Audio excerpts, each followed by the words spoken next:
I still remember the moment the room went silent. My heart was pounding so hard I could hear it echoing in my ears. There I was, standing at the sleek conference table, presentation remote trembling between my fingers, as every eye in the boardroom of Kearney Dynamics turned to me. Across from me sat Robert Whitmore, my boss, my CEO, the man I'd admired and feared in equal measure for the last 2 years. He wore his usual tailored navy suit, crisp white shirt, and a tie that whispered of power. His salt and pepper hair was combed back with meticulous care, and the corner of his mouth curved into an amused smirk. "Miss Kearney," he said, his voice smooth as polished marble, "why don't you enlighten us on why you think this so-called sweep and sort mechanism of yours is anything but a waste of the company's resources?" My palms went even sweatier. I swallowed hard and forced words past my dry throat. "It's not a waste, sir," I managed. My name, unfamiliar, unique, rang softly as I said it aloud. Vivian Kearney. "It's a patent I filed with the USPTO last month.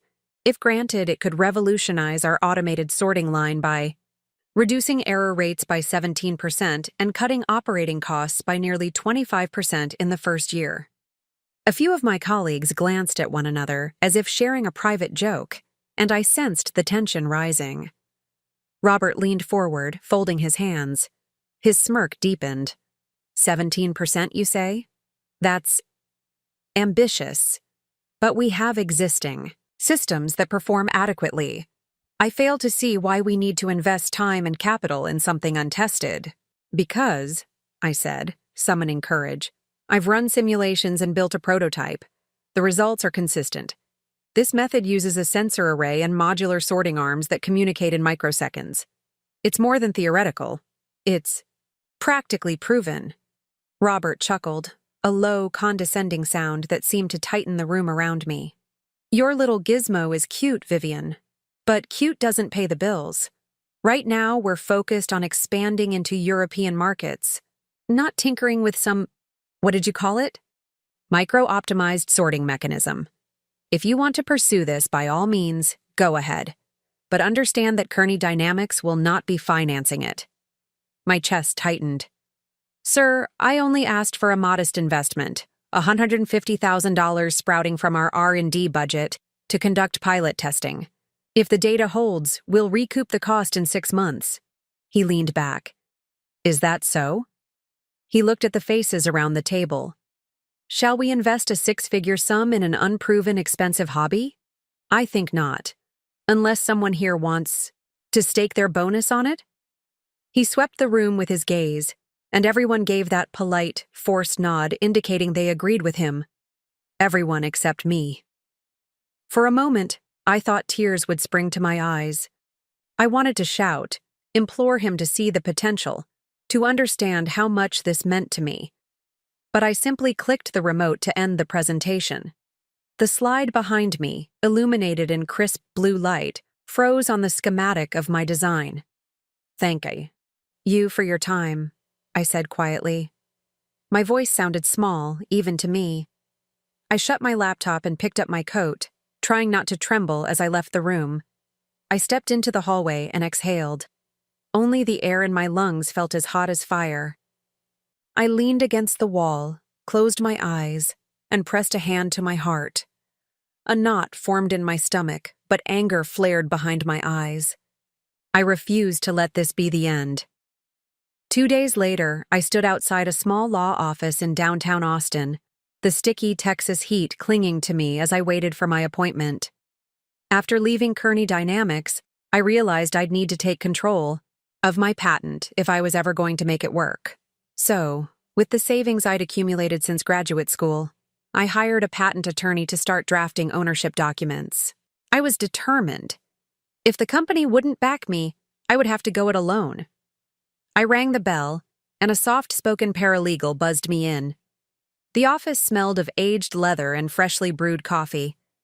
I took a seat in the plush waiting room, chairs, filled out a form detailing my invention, and rehearsed my pitch. When the attorney finally appeared, tall, bespectacled, mid-40s, He offered me a firm handshake and led me into a cluttered office lined with bookshelves displaying leather-bound volumes of case law. Ms. Kearney, he began, examining my file. Your patent application has been in process for 2 months. These ownership papers you wish to establish, if you sign them today, you will legally be able to license the patent to any entity you choose, including Kearney Dynamics, even if they balk now. I nodded, feeling a new surge of hope. Exactly. I want to keep my rights, but I also want to give Kearney Dynamics a chance. If they ever change their tune, I'll be ready. He looked up, studying my face. Be aware, Vivienne, that having this patent in your name means you'll bear all the legal and financial responsibility for defending it. If the company tries to challenge it, it could get messy. I squared my shoulders. I understand. I'm willing to take that risk. He slid a stack of papers across the mahogany desk. Sign here, here, and here. I took a deep breath and began to sign, my penmanship steady. Each capital letter in my name felt weighty, an affirmation of my independence. When I finished, he extended his hand. Congratulations, Ms. Kearney. This patent is now yours. Walking out of that office, I felt lighter, as if I'd shed a second skin. I clutched the folder containing my signed documents as if it were a treasure chest. Night had fallen, and the street lamps painted the pavement in pools of golden light. I walked briskly toward my car, already planning my next move. The next morning dawned bright and unforgiving. I arrived at the office of Kearney Dynamics halfway, through the workday. Normally, I'd slip in through the back door, but today I strode purposefully toward the glass entrance. I'd sent an email to Robert's assistant, requesting a brief private audience. I knew I was walking into the lion's den, but I refused to cower. His office was tucked at the end of the hall, decorated in minimalist black and white. I knocked, and a voice growled, "Come in." Inside, Robert sat behind his desk, reviewing documents. He looked up, surprise flickering behind his cool blue eyes. Ms. Kearney, to what do I owe the pleasure? I stepped toward him, placed the folder on his desk, and opened it to reveal the documents. I wanted you to see this first, sir. He skimmed the top page. Your ownership agreement for the patent. Interesting. So, you went through with it. That means you legally own the rights. He raised an eyebrow. Do you have any intention of licensing this to us? I steadied my voice. I do. I'd like to grant Kearney Dynamics an exclusive license. In return, I've set the fee at $15 million. You'll have full rights to my sweep and sort mechanism within North America and Europe. That's a fair valuation, given the projected return on investment. He slammed his palm on the desk, leaning forward. 15 million? That's preposterous, Vivienne. Our entire R&D budget this quarter isn't more than 10 million. I swallowed, refusing to back down. I know it's a steep price, but you saw my numbers and you heard the projections. By next fiscal year, you'll see a 25% reduction in operating costs, which translates to $30 million saved. A tense silence settled over the room. He stared at me as though seeing me for the first time. You're quite bold, aren't you? His tone was flat, almost admiring, undercut by disdain. I held his gaze. I had to be. If you won't invest, I have to protect my work and ensure it has a chance to succeed. He leaned back, sighing. Very well, I'll consider it. But don't hold your breath. That night I lay in bed, staring at the ceiling of my small apartment, fingers wrapped around my phone. A million worries swirled in my mind. What if he declined? What if he laughed again? Despite the tremor in my chest, I felt alive. This was the beginning of something pivotal. Weeks passed with agonizing slowness. I kept written logs of every thought, every pang of self-doubt, every flicker of hope. During the day, I worked my usual tasks, designing prototype components in CAD, coordinating with lab technicians, reviewing logistics. But most of my mental energy was devoted to that patent. I revised my financial model a dozen times, prepared slide decks for potential investors outside the company, and even sketched ideas for a small startup that could license the patent if necessary. One Friday morning, I finally received the email that made my heart stutter. The subject line read, "Exclusive license approval, preliminary." It was from Robert's assistant. I held my breath before clicking it open. The message said Kearney Dynamics was willing to meet to finalize the terms. My breath caught in my throat as I realized this was no longer a hypothetical, it was real.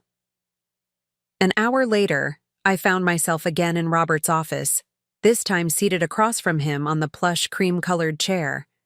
He had the licensing agreement printed, redlined, in places. He slid the document across to me. "We've agreed to $13 million instead of 15. Our legal department thinks 15 was too high for a first-year implementation. Take it or leave it." I studied the paper, my eyes tracing the fine print. It was still a remarkable offer, over 80% of what I asked. And once implemented, my mechanism would pay for itself hundreds of times over. But I felt a flicker of disappointment, even anger, that he'd tried to undermine my valuation. I took a breath. $13 million is acceptable, provided the license covers 15 years and includes reinvestment clauses for upgrades. He nodded curtly. 15 years with optional renewals. We'll revisit upgrades in year 5. Sign here. He handed me a pen. I took it, drawing in a steadying breath. As my pen hovered above the paper, I closed my eyes for a moment, feeling the weight of all I'd sacrificed. Late nights building prototypes, evenings poring over code, sacrifice, of weekends spent refining my invention. My entire identity had become entwined with this patent. I dipped the pen and signed my name. Vivian Kearney.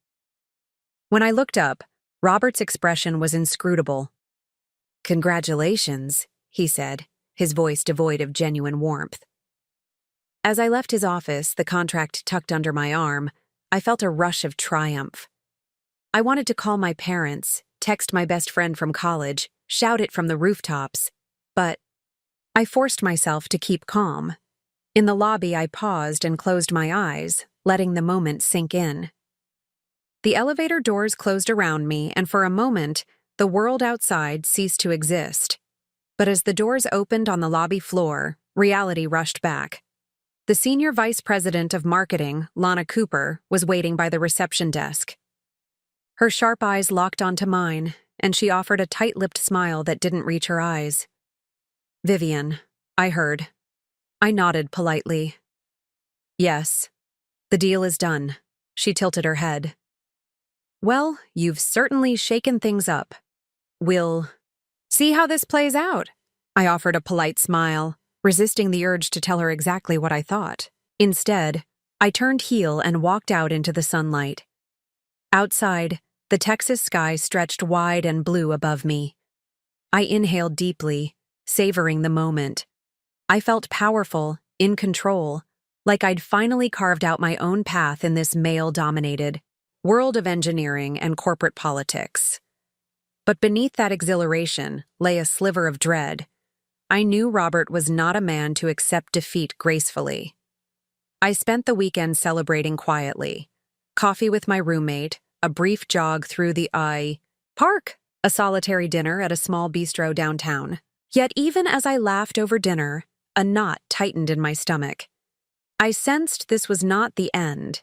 It was merely the beginning. On Monday morning, I arrived at the lab early.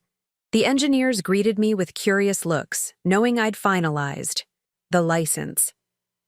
For the first time, I gave them free rein to start building the full-scale prototype that would be installed on the production line.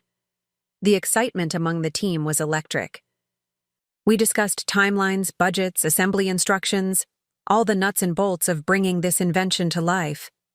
That afternoon, I received a calendar invite for a department-wide meeting the following week. Typical departmental meeting, I thought. But when I opened the details, it read, "All-hands demonstration of sweep and sort system." My breath caught. Was Robert planning a public unveiling? A demonstration in front of the entire staff would be a strategic move, either to legitimize my work or to humiliate me if something went wrong. I spent the next days obsessively reviewing every slide I'd prepared, triple-checking simulations, running stress tests on the prototype components. My colleagues rallied behind me, offering to help with data analysis, drafting memos, preparing handouts. Even Lana Cooper, the marketing VP, reached out. Grudgingly, "We'll need a press release ready," she said. "If this thing works, we'll want to be ready to spread the word." By Thursday, the prototype was nearing completion. The lab smelled of warm metal and lubricant as the final pieces clicked into place. I crawled under the chassis, tightening screws, aligning sensors, making sure every wire was taped neatly. The hum of machines and the clink of tools became a comforting rhythm. Late that evening, I powered up the system for a final dry run. The conveyor belt whirred to life, objects began to flow, and the sorting arms moved with perfect coordination. I watched, barely breathing, as the mechanism scanned each item and directed it to the correct bin with an accuracy I'd only dreamed of. When the cycle finished, the error rate was 0. My heart soared. I allowed myself a small, triumphant smile and tapped the emergency stop button. The belt slowed, came to a halt, and all was silent. I sat back on my heels, feeling a surge of pride. "Vivian." A voice startled me. I looked up to see Robert standing in the doorway, arms crossed. His face was unreadable. I rose, brushing, my hands on my jeans. "Good. You wanted to see it?" He nodded, his gaze sweeping the assembly. "Impressive, I have to admit. I didn't think it would perform this well." I opened my mouth to respond, but he held up a hand.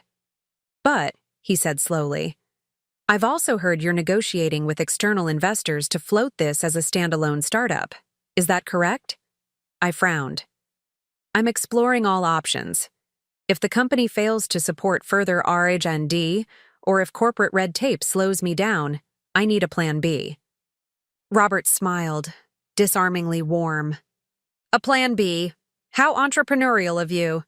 But Kearney Dynamics owns the exclusive license now. If you spin off, we'll take legal action to protect our interests." A flash of anger shot through me. "Of course." "You will," I said quietly. "You'd do anything to maintain control." He shrugged. "I'm a CEO. That's my job. To protect the company's assets." I stood taller, meeting his gaze. "So you're satisfied? This thing works, it's real, and you've already paid for it? Doesn't the idea of innovation excite you? Or the thought of being the ones who revolutionize the industry?" Robert's eyes narrowed. "Innovation is fine, if it profits us. But never forget, Kearney Dynamics is bigger than any single invention. I hope you enjoy being our guest star for the demonstration next week." I felt a chill settle in my bones. "Guest star?" I echoed. His expression was cool as glass. "Be ready, Monday at 10. Don't be late." Then he turned and walked away, footsteps echoing on the concrete floor. Alone again, I realized my victory was incomplete. Robert's praise was hollow, and his threat lingered like a storm cloud. The next week would be a test, not just of the machine's capabilities, but of my own resolve. Would I stand firm under his scrutiny, or would I crumble if he tried to undermine me in front of everyone? I spent my weekend in a whirlwind of preparation, rewriting my talking points, rehearsing my introduction, visualizing every possible question. When Monday morning arrived, I drove to the company's demonstration hall, nerves coiled tightly in my stomach. At precisely 9:30, I entered the hall. Tables were set up along the walls, each draped with company-branded tablecloths. Engineers, managers, and executives milled about, sipping coffee and chatting in hushed tones. Robert stood near the stage, flanked by camera crews from the corporate communications team. A large projection screen displayed the words, "Sweep and Sort Demonstration." My heart thundered as I approached the stage. Robert nodded curtly. "Ready?" I swallowed. "Ready." He stepped aside and I climbed onto the platform. The lights dimmed, and a hush fell over the crowd. "Ladies and gentlemen," I began, my voice crystal clear despite the butterflies in my gut. "Thank you all for being here. Today, I'd like to introduce you to a system that I believe will transform the way Kearney Dynamics handles automated sorting, improving efficiency, reducing costs, and setting a new benchmark for the industry." Behind me, the screen illuminated with my name and the patent number. I clicked the remote, and the first slide appeared, a rendered image of the machine. The audience watched, rapt. When I finished explaining the principles and mechanics, Robert nodded slightly, almost imperceptibly. Then came the moment of truth. A curtain to my right slipped away, revealing the full-scale prototype on a raised platform. It gleamed under the industrial lights. I led a small group of technicians to start the system. The belt began to move, and the sorting arms activated, each motion precise as a ballet dancer. The crowd watched in silence, punctuated by the soft whir of the motors.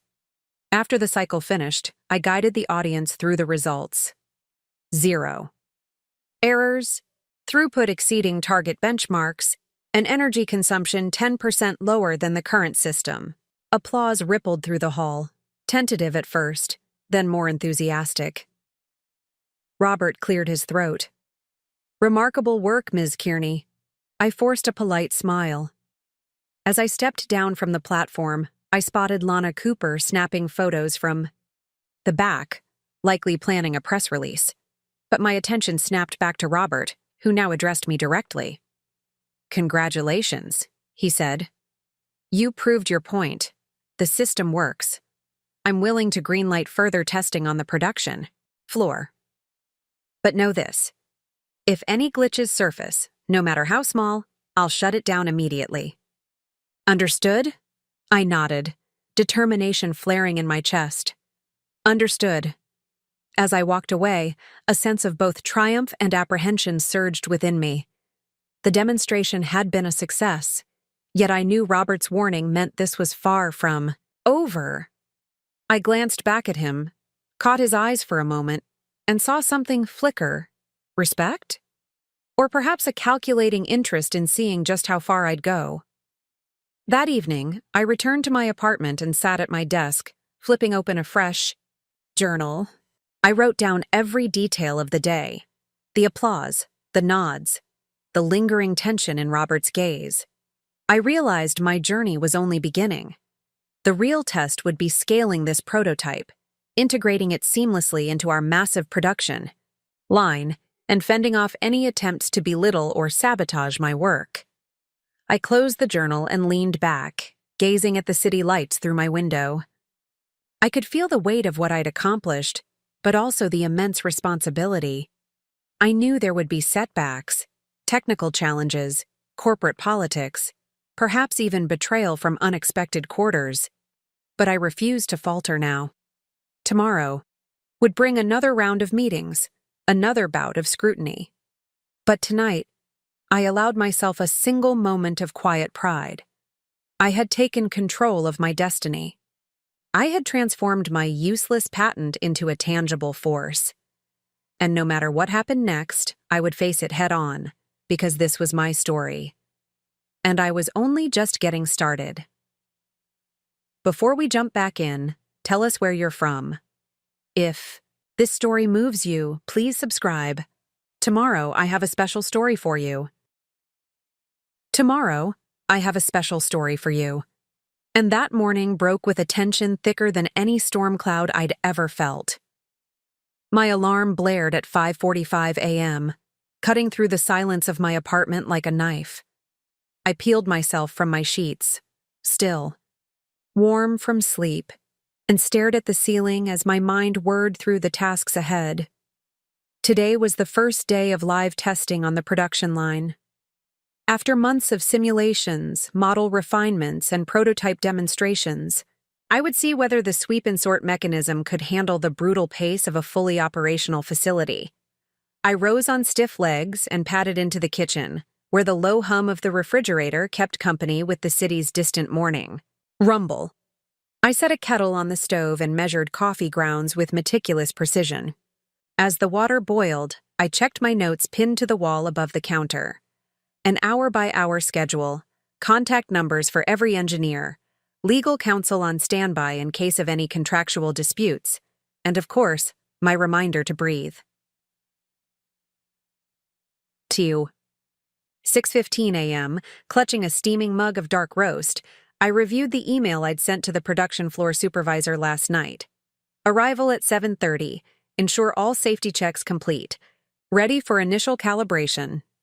I sipped coffee as the caffeine jolted nerves awake. Today could make or break not only my invention, but my entire professional reputation. I left my apartment at 6:45, the Austin sun barely peeking over the horizon and casting long shadows across the streets. The city was quiet, save for the occasional car cruising by and the distant chirp of early birds. I drove toward the giant Kearney Dynamics manufacturing plant on the outskirts of town, my black sedan gliding past pairs of hazy streetlights, still flickering on their way out. The building loomed into view, an industrial monolith that had felt like a cage for so long, and now it would either be my launch pad or my undoing. I parked and stepped into the chilly concrete lobby, my leather tote slung over one shoulder. The security guard nodded at me with a curt, "Morning, Ms. Kearney," and I returned a polite smile.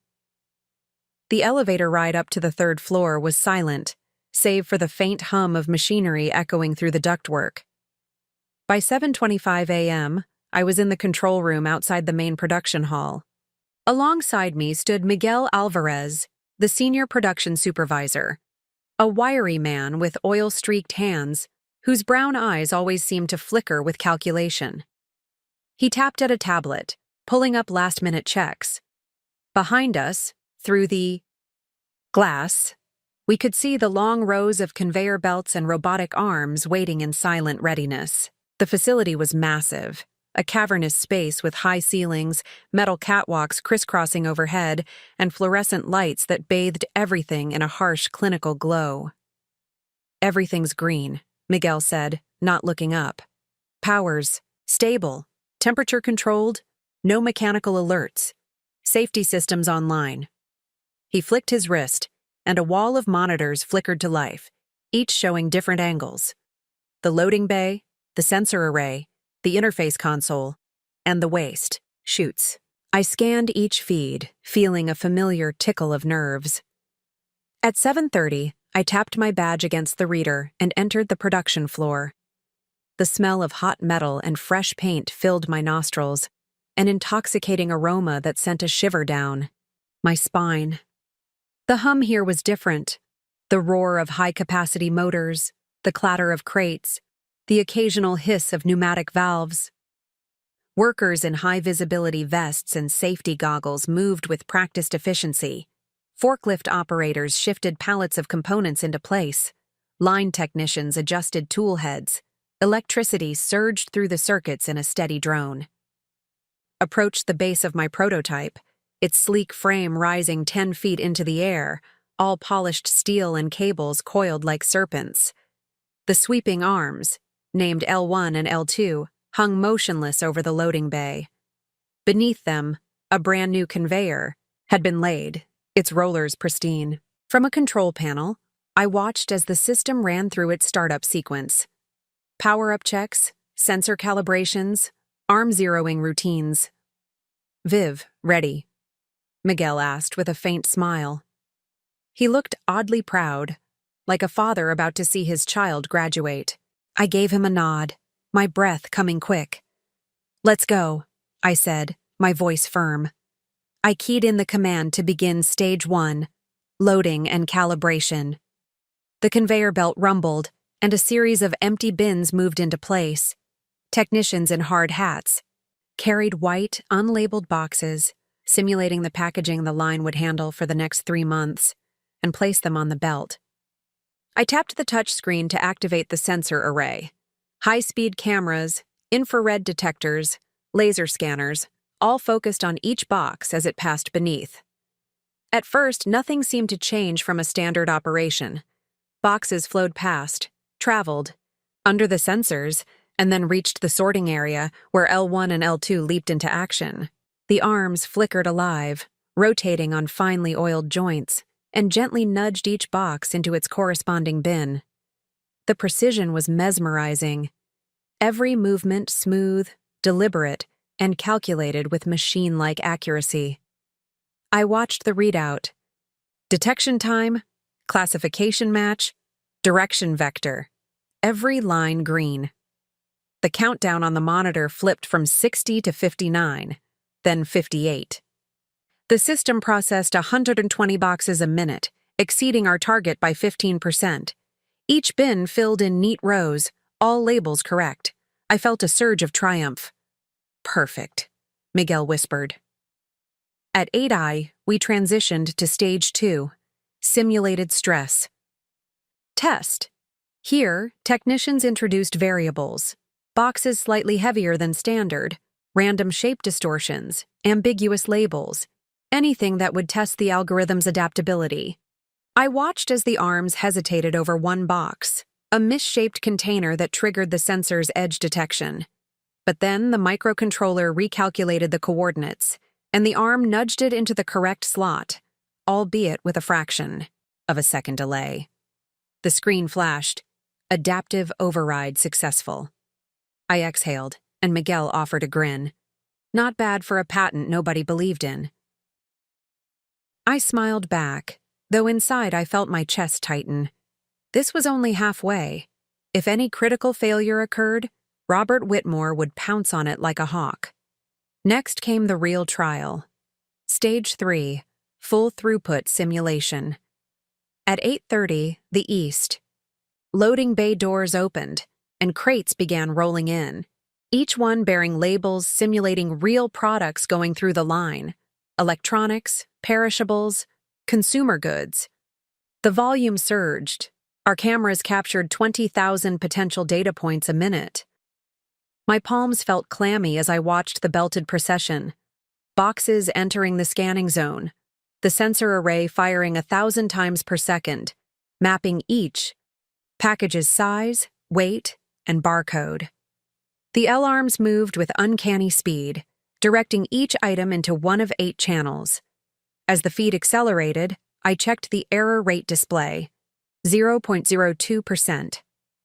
Even with rushed conditions, the system was outperforming the old line by a factor of 2. The screen next to me displayed a live comparison. Our line's throughput was nearly double that of the nearest competitor. But I couldn't allow myself celebration. This was simply the baseline. At 9:15, Stage 4 commenced, unforeseen error injection. One by one, technicians sent in intentionally mislabeled boxes, peeled labels off mid-transit, or placed stickers at odd angles.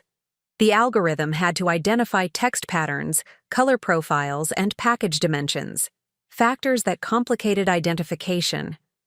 On one box, the barcode was smeared with ink. The sensor flagged it as unreadable and triggered the exception handling protocol.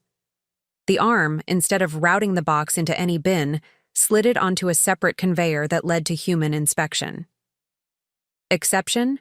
Cue working, Miguel whispered. The room crackled with an electric intensity. Every so often, the background chatter was replaced by the blip of the sensor alert or the creak of hydraulic joints. I watched as the error rate briefly ticked up to 0.05%, then plummeted again as the system corrected itself. At 9:46, the final box cleared the cycle, another flawless run. We all exchanged looks of disbelief. The system had weathered every test without a hitch. A sudden commotion rippled toward us from the north entrance of the hall. I turned to see Robert Whitmore striding toward the control room, his expression unreadable. Behind him came a small entourage: Lana Cooper, the VP of Marketing, Victor Chang, the CFO with his ever-present ledger, and a handful of engineers, clutching tablets. Robert's eyes scanned the monitors and landed on me. He stopped in front of the camera pane that showed real-time data. "How's it going?" he asked, his voice low. I forced a calm nod. "On schedule. All metrics are within projected parameters." He studied the screens, eyebrows knitting. "And no critical failures?" "Zero," I said, the word feeling hollow on my tongue. Because I knew the moment wasn't mine to savor. His presence signified scrutiny, and I wouldn't let myself be caught off guard. He turned to Lana, who tapped at her tablet. "Prepare a press release. We'll want to highlight this during the quarterly earnings call." She nodded briskly. I swallowed, my throat suddenly dry. "Sir, if I may?" He turned back to me, his gaze suddenly sharp. "Yes?" I hesitated. Part of me yearned to celebrate, to revel in this moment of vindication. But another part feared what his next words might hold. "May I request that any further announcements emphasize the team effort?" I said. "Engineers from RR&D, production floor techs, and the design staff all contributed to this success. I want them to be recognized." For a heartbeat, his eyes flickered with respect, or perhaps surprise that I'd dared speak up. Then he nodded curtly. "Noted." As he turned away, I felt a rush of relief, as if I'd just dodged a bullet. Moments later, Victor Chang peered at me over his glasses. "Ms. Kearney, impressive work. I'll approve additional budget for further R&D. Expect to see a 20% increase next quarter." I frowned. "Sir, all I ask is that the budget aligns with our projected ROI. There's little point in cutting corners now." He chuckled, a dry sound. "I trust you'll make good use of it." But as I looked into his calculating eyes, I recognized the undercurrent. He'd want to see returns even sooner than I'd planned. The pressure was only going to intensify. After Robert and his entourage departed, I exhaled and turned to my team. Faces around the control room bore exhaustion and exhilaration in equal measure. "Outstanding work, everyone," I told them, my voice a mix of relief and pride. "Let's keep the momentum going. We'll need to refine the algorithms for seasonal data fluctuations, reinforce the mechanical joints for continuous operation, and finalize the safety protocols. But today we proved ourselves." Cheers. And applause filled the room. For the first time in months, I allowed myself a small, genuine smile. But it was tempered by the reality that lay ahead. Scaling this for full deployment across multiple plants, handling maintenance schedules, negotiating with upper management on timelines, and yes, fending off anyone who tried to take credit for my work. At 11:30 a.m., I returned to my office, small, windowless, cluttered with schematics and half-finished drawings. I collapsed into my swivel chair and closed my eyes, letting the silence wash over me. The coffee I'd made that morning had long gone cold. My phone buzzed with messages. Congratulations from former professors, stock analysts in tech forums speculating how this new system could reshape automated manufacturing, and a flurry of emails from Kearney's legal department clarifying contract terms. I opened a new Word document and began drafting a memo to Robert. I wanted to outline my Phase 2 plan, replicating the prototype for our European plant, designing multilingual interfaces for diverse markets, and integrating machine learning to further reduce error rates. I typed furiously, my fingers flying over the keys as the words poured out. Then I paused. I realized the tone mattered.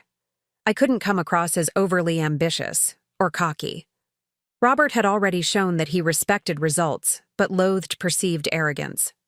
So I rewrote the memo 3 times, ensuring it balanced assertiveness with humility.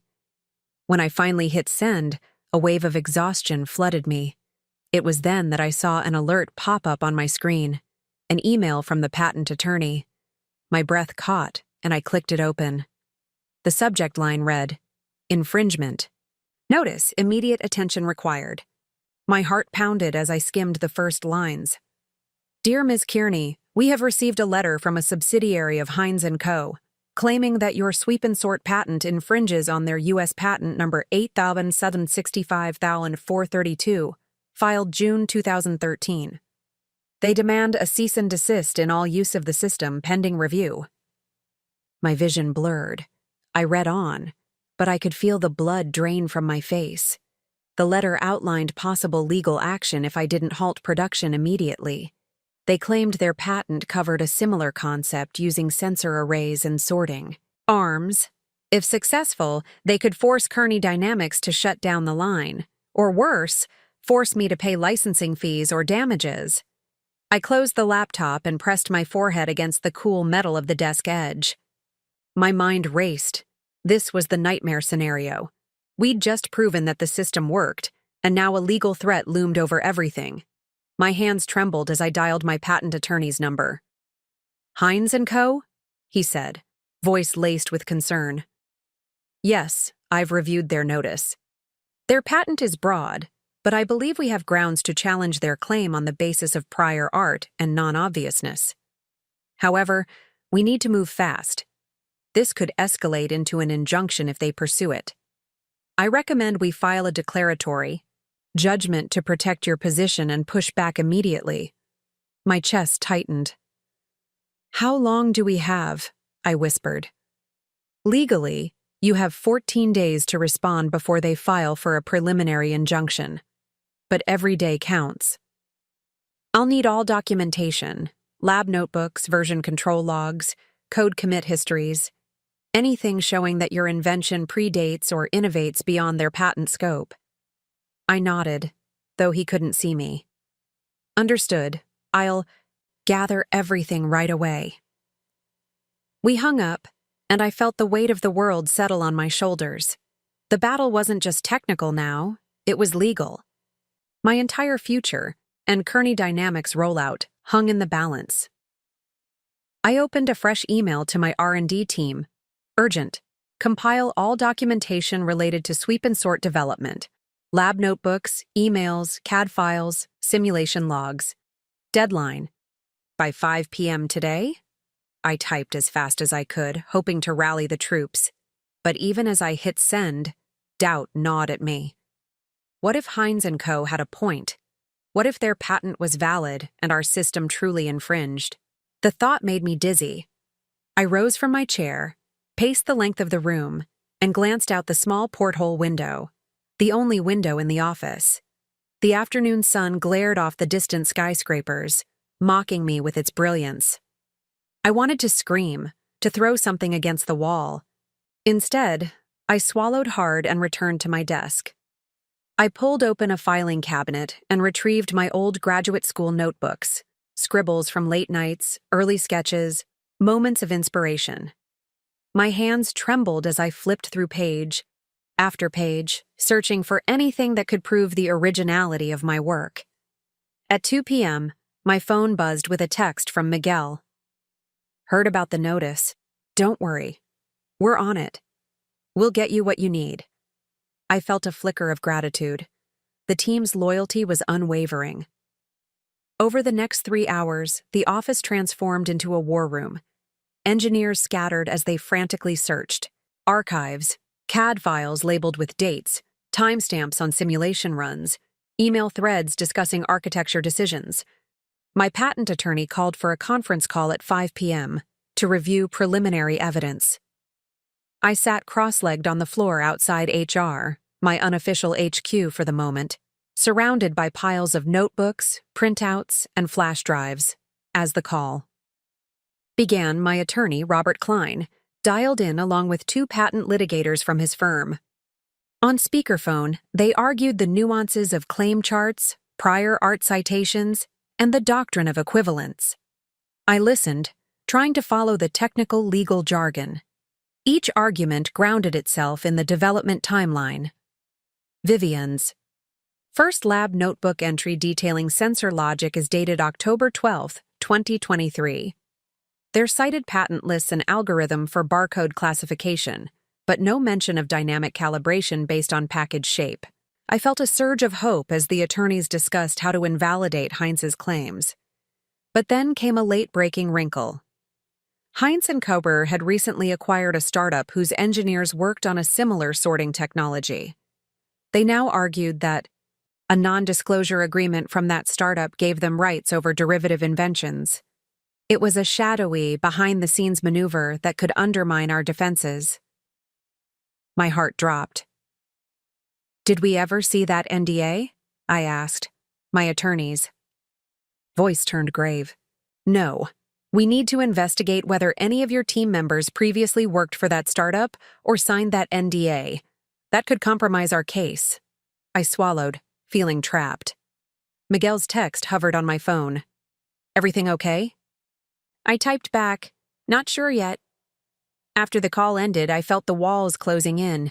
The legal battle had become more complex, and time was slipping away.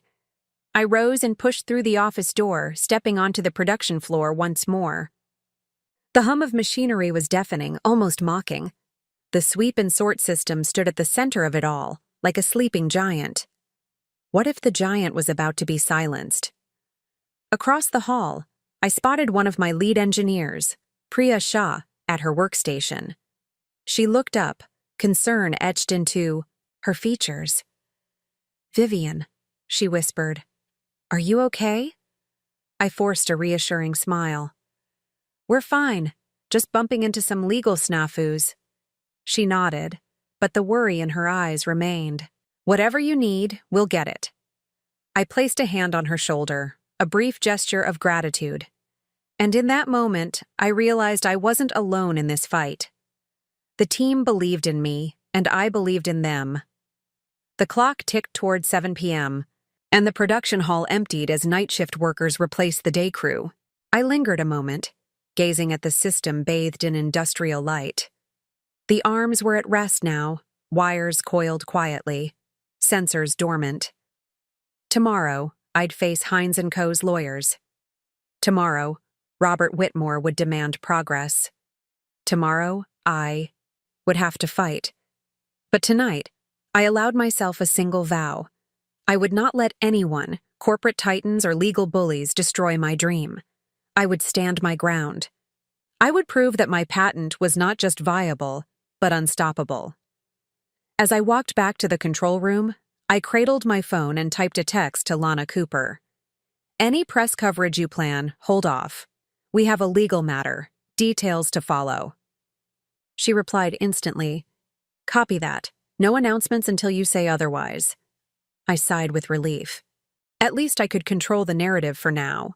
I gathered my things, laptop, notes, spare flash drives, and headed for the exit. On the sidewalk outside, the night air was cool, and the sky glittered with stars. I inhaled deeply. Despite the legal storm raging around me, this silhouette of the plant against the nighttime sky reminded me why I fought so hard. By 8 p.m., I was back in my apartment, exhausted but restless. I sank into my armchair and stared at the city lights beyond, the window. My laptop drowsed on the coffee table, its screen blinking with open tabs. The red notification from my patent attorney reminded me that tomorrow was the deadline for filing the declaratory judgment. I opened a fresh document and began outlining my arguments: novelty, non-obviousness, and unfair competition. My fingers trembled as I typed, fueled by equal parts fear and determination. As the night deepened, the words poured out. Each sentence was a brick added to the fortress I was building against Heinz & Co. At 2 a.m., I finally paused, glancing at the clock. My eyes burned, and my head ached. But I felt strangely at peace. I'd done everything within my power today. I'd rallied my team, confronted the legal danger, and held on to hope. I rose and walked to the window, looking out at the city's lights. Somewhere out there, people were sleeping, oblivious to the battles raging in boardrooms and courtrooms. But I was awake. I was fighting, and I would not surrender. At 3 a.m., I finally crawled into bed, my body shivering despite the warmth of my apartment. I closed my eyes and replayed the day's moments. The flawless demo, Robert's scrutiny. The legal threat. I willed myself to sleep, whispering a promise. When tomorrow came, I would face it head-on, and I would win. Read last part to understand what you should write next, and after that, write next one parts without any issues like flaws such as weak hook, poor structure, monotone delivery, too many details, confusing POV, lack of emotion, bad pacing, cliches, unnatural dialogue, no unique voice, lack of context, and most importantly, repetition. When the sun's first light seeped through the thin curtains, I lay motionless, my body refusing to protest the stiffness that set in after hours of cramped sleep. My mind racing far faster than any conveyor belt, flitting from legal strategies to technical specifications to the menacing possibility that Heinz & Coer might derail everything I'd worked for. Yet, even as dread tugged at me, there was a fire burning beneath the surface. It was more than adrenaline. It was purpose. I crawled out of bed, threw on yesterday's jeans and a simple white blouse, and tied my hair into a functional ponytail. I splashed cold water on my face and stared at my reflection. Dark circles under my eyes, cheeks hollowed by worry, eyes bloodshot from lack of rest. But I saw something else too. A resolute spark that had been missing when Robert Whitmore dismissed my patent as a useless hobby. That spark now felt like fuel. By 6 a.m., I was at my desk, the glow of my laptop illuminating my cluttered apartment. I opened the file that held my outline for the declaratory judgment. 40 pages of meticulously researched claims, citations of prior art, line-by-line comparisons of patent claims, and sworn affidavits from engineers and professors who could attest to the novelty of my system. I spent the next 2 hours refining legal language, ensuring every whereas and hereby was airtight. I toggled between tabs, CAD timelines showing version histories, email threads proving design decisions predated the Heinz & Coer merger, momentum charts documenting our internal development meetings. By 8:30 a.m., I hit send on an encrypted email to Robert Klein, my patent attorney, attaching every document we'd gathered. The reply came 10 minutes later. Received. I'll file before the close of business. We're on track. Good. Work. For a brief moment, relief washed over me, but it was fleeting.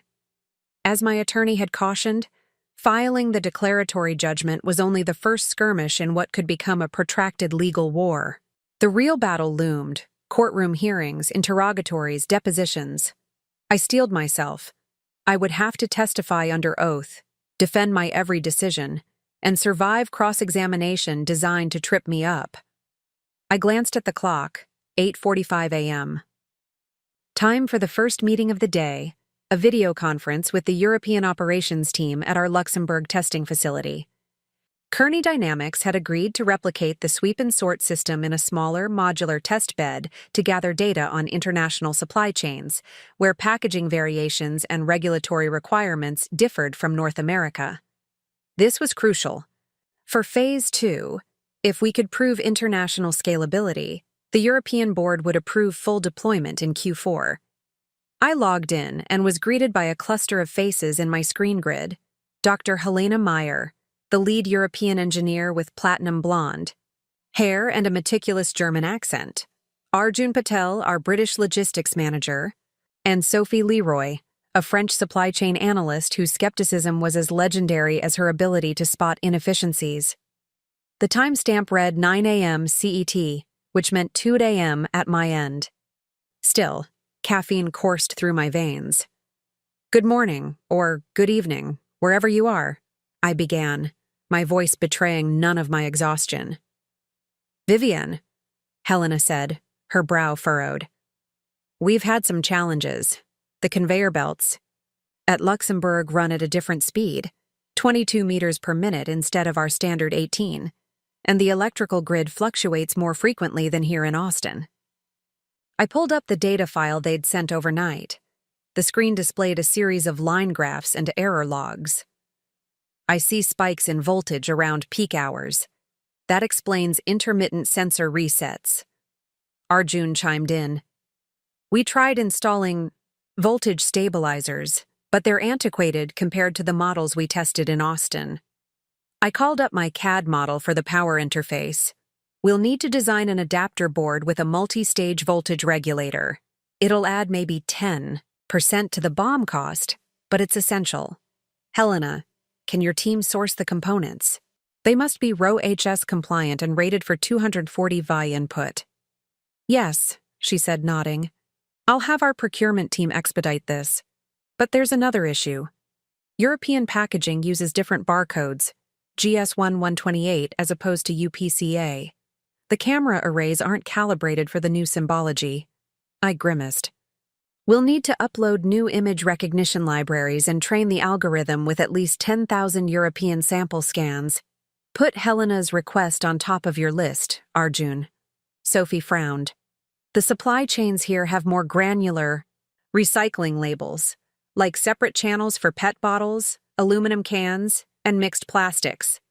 If the sensor misclassifies a recycling code as a product SKU, that will trigger an exception. We end up with processing delays. I tapped my pen thoughtfully. We need to integrate a subroutine that, upon encountering an anomaly, cross-checks alternative code zones, like a fallback. We did this in the stress tests back home. Helena, replicate that module for GS1128. She nodded. We'll begin integration this afternoon. Once we have at least 90% recognition accuracy, we can test the sorting arms. Perfect, I said. Let me know if you hit any snags. I'll send a revised software update by end of day. And Sophie, compile a list of at least 5,000 representative European packaging queries so we can accelerate the training process. She scribbled notes. Understood. The meeting adjourned, and I exhaled. Europe was pushing us outside our comfort zone, but the challenge was invigorating.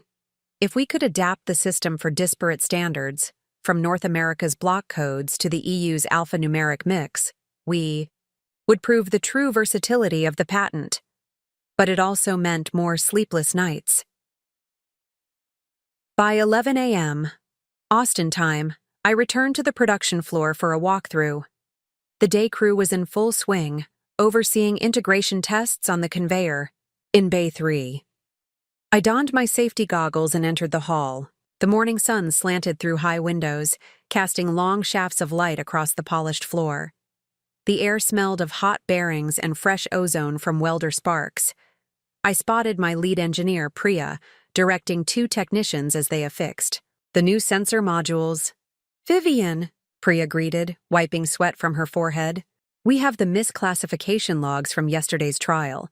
10 instances where similar-shaped packages triggered a false positive. We've adjusted the tolerance threshold, but we need to validate during live operation.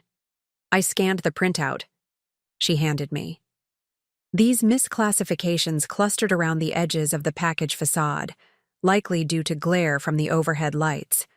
Let's recalibrate the exposure settings and add a diffused softbox above the scanner lens. That should even out the light.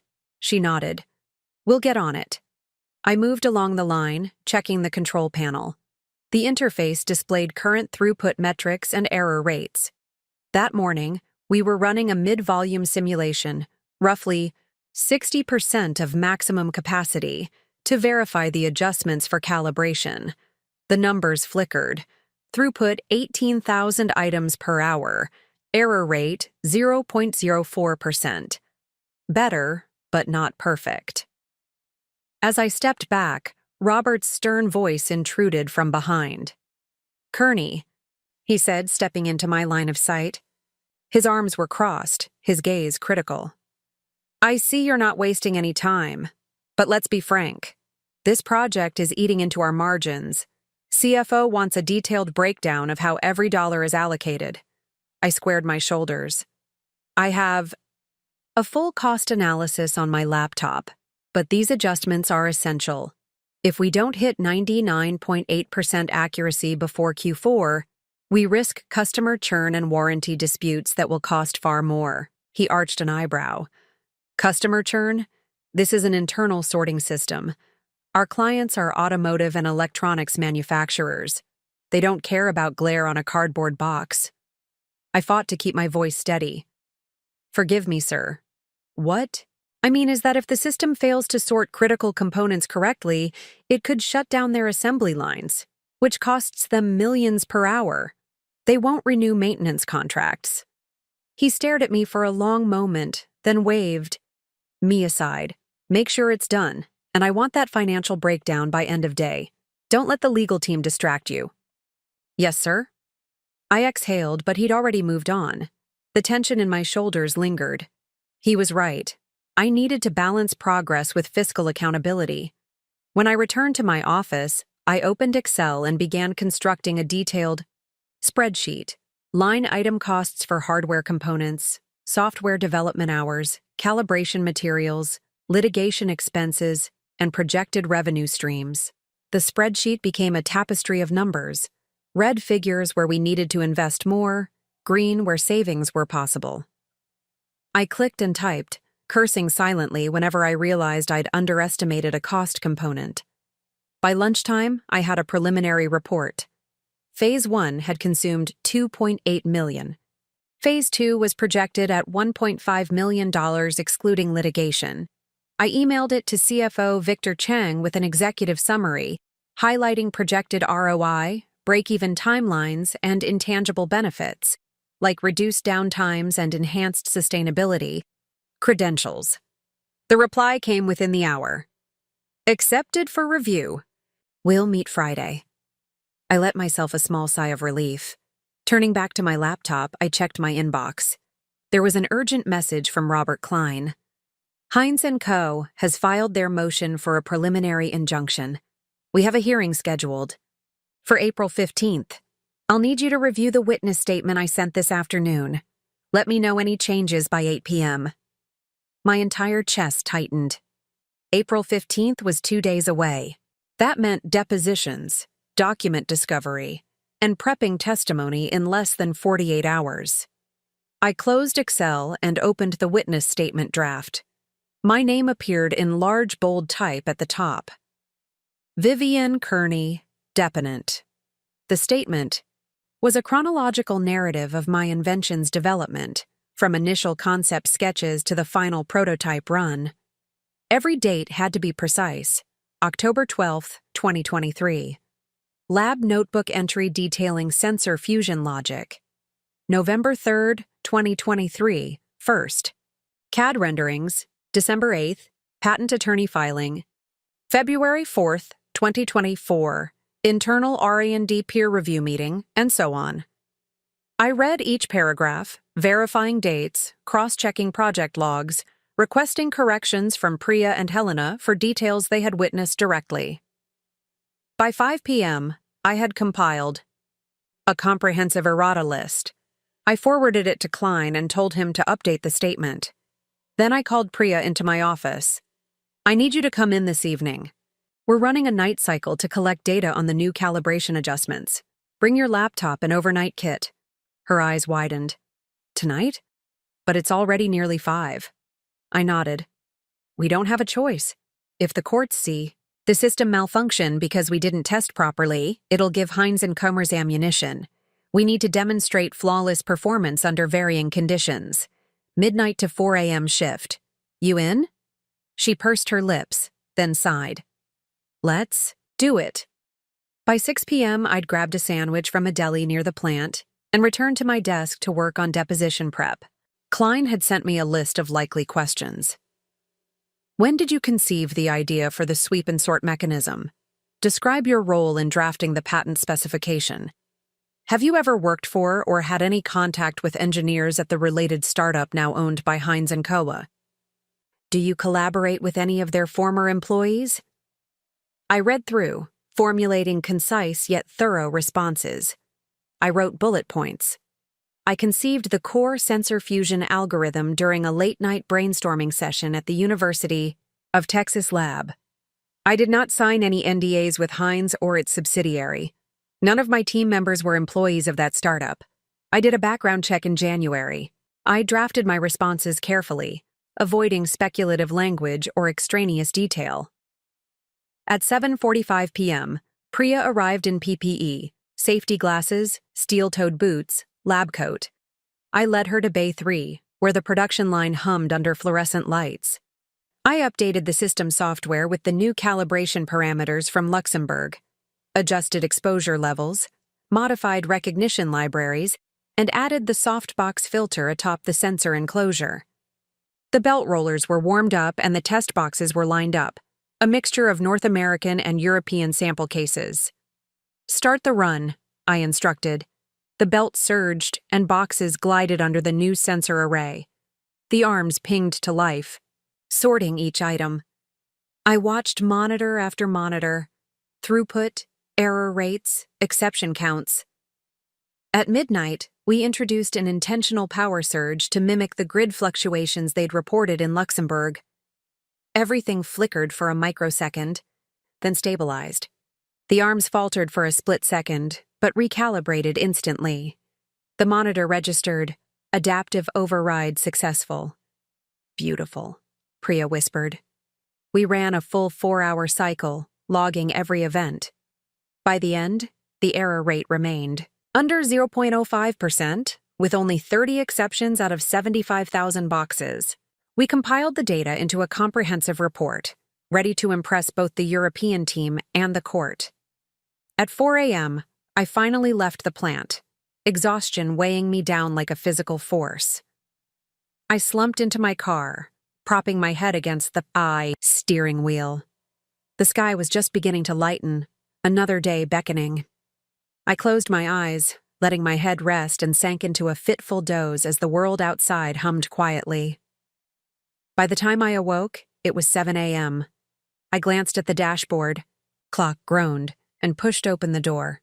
My phone buzzed with a notification. Priority. New message from Robert Whitmore. My heart sank. I opened the text. Need to meet today at 2 p.m. Boardroom 3B. Bring your updates. The curt tone gave me no indication whether this was a congratulatory meeting or a reprimand, though I suspected the latter. I had 6 hours to catch up on sleep, finalize financial projections, and polish my deposition prep. I drove home, the sun now fully risen and painting the street in gold. I grabbed a shower, brushed my teeth with trembling hands, and flopped onto my couch for a brief caffeine-fueled nap. An hour later, I was back at my laptop, rereading deposition notes. Klein's latest draft had been waiting. Ensure references to sweep and sort patent are consistent. Remove any mention of preclinical prototypes. Omit speculation about Heinz's intentions. Keep answers factual. I clicked accept on the changes, careful not to alter his careful legal phrasing. At noon, I packed a small bag for the office, laptop, charger, a fresh shirt for the 2 p.m. meeting, and a protein bar. I took a deep breath, sending one last message to the team in Luxembourg. Keep me posted on software integration. I'll circle back after the board meeting. Ms. Kearney, Miguel said when I arrived on the production floor. He handed me a tablet with the final night shift data. All looks good. The team in Luxembourg had a hiccup with one of the voltage regulators they'd ordered, but they replaced it in 2 hours. That's on schedule. Thank you, I replied, scrolling through the graphs. Looks flawless. I'll prepare a summary for the board. Good luck, he said quietly. I didn't ask him what he meant. Instead, I walked toward the elevator, shoulders squared, breathing deeply to steady my nerves. The ride up to the 15th floor felt interminable. Each ding of a passing floor, a reminder that time was running out.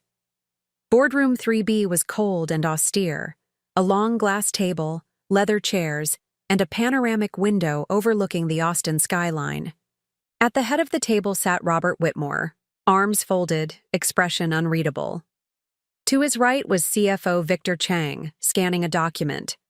To his left sat Lana Cooper, tapping away on her tablet. The rest of the R&D leadership team slotted into chairs down the sides. Priya, Helena joining remotely via video, Arjun, and two quiet executives whose names I didn't recognize. "Miss Kearney," Robert said, gesturing to the empty chair opposite. Him. "Take a seat." I sat, placing my summary binder and laptop before me. I took a steadying breath, glancing at Victor's unreadable gaze. "Thank you for convening this meeting. I've prepared updates on the demonstration metrics, European adaptation progress, and a detailed cost analysis." I clicked my laptop, projecting my slides onto the wall. The first slide displayed a line graph comparing cost savings and throughput across beta tests, highlighted by a triumphant green arrow pointing upward. I didn't give Robert time to second-guess me. Slide 2. Phase 1. Results, I began. Live production tests show a 23% increase in throughput and a 0.04% error rate under stress conditions. Phase 2 projections, based on European grid fluctuations and GS1-128 integration, estimate a 21% cost savings and an error rate under 0.05%. Victor shifted in his seat. "These numbers are impressive, Kearney, but the litigation costs are mounting. Your spreadsheet shows $1.2 million incurred so far." I nodded. "Litigation is a short-term expense. If we win the declaratory judgment, those costs become intangible. Moreover, the projected savings from system implementation across North American and European plants exceed $30 million annually." Lana interjected. "Plus, from a marketing standpoint, this patent positions us as innovators. We'll leverage that in our Q3 investor presentations." Robert steepled his fingers. "Assuming you win the injunction hearing on the 15th? My chest constricted. "Yes, we're prepared. Klein and his team have strong prior art evidence. We believe Heinz's claim is overbroad. Plus, we've secured affidavits from 5 engineering professors attesting to the novelty of our algorithm." One of the silent executives, a middle-aged man with no-nonsense demeanor, spoke up. "Have we considered insurance? If we lose, potential damages could be substantial. Underwriters might cover part of it." Victor nodded. "I've been in talks with our legal insurance broker. We can secure coverage up to $10 million, but the premium would be high given the stakes." I pressed a finger to my lips, thinking, if the hearing went sideways, we'd need a contingency plan, a partnership with another manufacturer, or a licensing deal with a smaller firm to offset costs.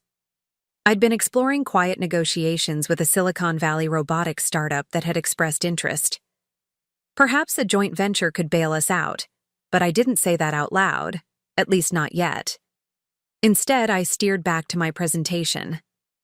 Assuming we win, the next steps are full deployment in Q4 at our facilities in Austin, Luxembourg, and Munich. We project break-even by Q2 2026. Robert tilted his head. "You've given us a lot to think about. I appreciate the comprehensiveness, but here's my concern. If this drags on past Q4, our competitors will catch up. We need to maintain a lead, not just on paper. What's your timeline?" I inhaled, organizing my thoughts. "If we win the hearing on April 15th, we'll finalize software integration for Luxembourg by May 1st. European pilot phase can begin May 15th. Meanwhile, we'll procure long lead components for the Munich facility, with mechanical integration starting June 1st. By July, we should have all systems in full operational mode." Victor flipped through his notes. "That's aggressive, but if regulatory approvals and customs clearances align, it's possible. It's essential we hit that timeline, otherwise we risk falling behind." I nodded. "I'll coordinate with logistics to expedite shipments. We can also prioritize local sourcing for non-critical parts. I'll provide a detailed Gantt chart after this meeting." Robert leaned back, eyes narrowing. "Very well, but be aware, the board is watching. If this doesn't deliver as promised, there will be consequences. Understood?" "Understood," I said, my voice steady. But inside, My stomach roiled with equal parts adrenaline and apprehension. The meeting disbanded, and I lingered for a moment, collecting my laptop and binder. As I rose, Priya slipped me a note. "We have a whistleblower investigation from HR. Someone's claiming they designed the calibration algorithm. I'm on it." My heart skipped. Thank you. That meant yet another front was opening, someone claiming credit for my work. I slipped her a tight nod. I took the elevator down, breathing deeply. The corridors felt narrower than ever. I stepped onto the production floor, empty now, the hum of machines dwindling to a low bass note. The sweep and sort system stood in the center, arms outstretched like mechanical sentinels.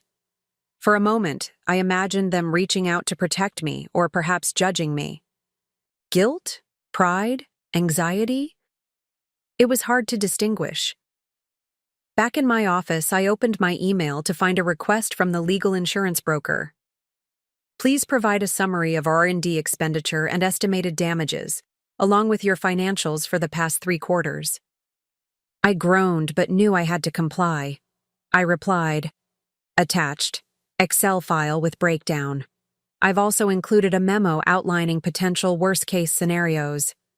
My phone buzzed. A text from an unknown number. "Meet me at the Denny's on Riverside. At 8 p.m. urgent." I frowned. Did I know anyone with a burner phone? No. My heart jolted. Could this be related to the whistleblower? A leak? Or was someone trying to blackmail me? I stared at the text, mind spinning with possibilities. My phone beeped again. "Come alone. They're watching if we meet at the office." I hesitated. My entire world was already in chaos. Legal threats, board scrutiny, European integration, a possible mole. Now a clandestine meeting? Every instinct screamed to ignore it, to report it to security. And yet, curiosity, and the dread of what I didn't know, pulled me in. By 5 p.m., the office hallways had emptied. I closed my laptop, strode past the HR office, and made my way to the elevator. The quiet was unsettling, each click of my heels echoing down the corridor. At 7:45 p.m., I sat in my car outside Denny's, the fluorescent sign flickering. Hunger pangs twisted my stomach, but I didn't dare step inside until 8. The parking lot was nearly empty. A lone old sedan sat at the far end. I double-checked my phone, no identifying information beyond the number. At 8 sharp, a figure emerged from the shadows behind a dumpster, glancing around furtively. The silhouette was slight, perhaps female. My palms trembled. "Vivian?" The voice was low, cautious. I nodded. "Who are you?" "Someone who's been watching you. And who can help you." The figure stepped into the pool of light from a street lamp. I gasped. It was one of our contracted software engineers, Carmen Diaz. Her eyes were rimmed with stress, but she looked resolved. "Carmen? What are you doing here?" My heart pounded so hard I feared she'd hear it. She took a trembling breath. "I discovered something in the source code repository. There's a commit, 2 months ago, by someone using a pseudonym, RS. Those changes added a subroutine to the calibration algorithm. I think it's that subroutine that the whistleblower is claiming as their own. But I found it before you even wrote the first line." My breath caught. "So you're saying someone else had the idea first? Could that be why Heinz & Co. accused us? Maybe they got the code from that person?" Carmen shook her head. "No. I traced the changes back to a local dev branch labeled Viv90 as final, your signature. Then, the author reverted the commit and recommitted under RS to masquerade as original. They were covering their track." I felt a dizzying wave of betrayal and anger. Who would do that? I don't know yet, but I copied the logs, and there's an IP address. It belongs to someone on the day shift, someone with database access. Be careful, Vivian. This goes deeper than just credit. My mind whirled. The mole could be an insider trying to sabotage my patent, feeding Heinz and Kummer information, or setting me up to lose the court case. If the board discovered internal theft, it would undermine trust and possibly collapse the entire effort. I closed my eyes, leaning against the car door. My brain thrummed. We need to get this to legal, discreetly, and tell no one else. She nodded. I already emailed the logs to your personal account. Check in the secret folder. Thank you. I swallowed hard. Be careful. Going back. Carmen slipped into a taxi, leaving me alone with my thoughts. I drove home in stunned silence, the city's lights blurring. By the time I pulled into my driveway, night had fully descended. My entire world had fractured. Legal threats from Heinz & Co., corporate pressure from Robert, and a mole within my own team. Hello? Who could I trust? As I stepped into my apartment, I felt a profound loneliness and a fierce, burning resolve. I would fight this. I had to. I poured myself a glass of water, sat at my desk, and opened my personal email. There lay Carmen's message, the subject line, RS intrusion logs. I clicked the encrypted attachment and stared at lines of code. And commit histories. The pseudonym RS corresponded to user ID 3124, which belonged to Tyler Graham, one of our network administrators. My stomach lurched. Tyler was the quiet IT guy who had installed updated firmware on our servers last fall. He'd always seemed unassuming, perhaps too unassuming. I opened his HR file.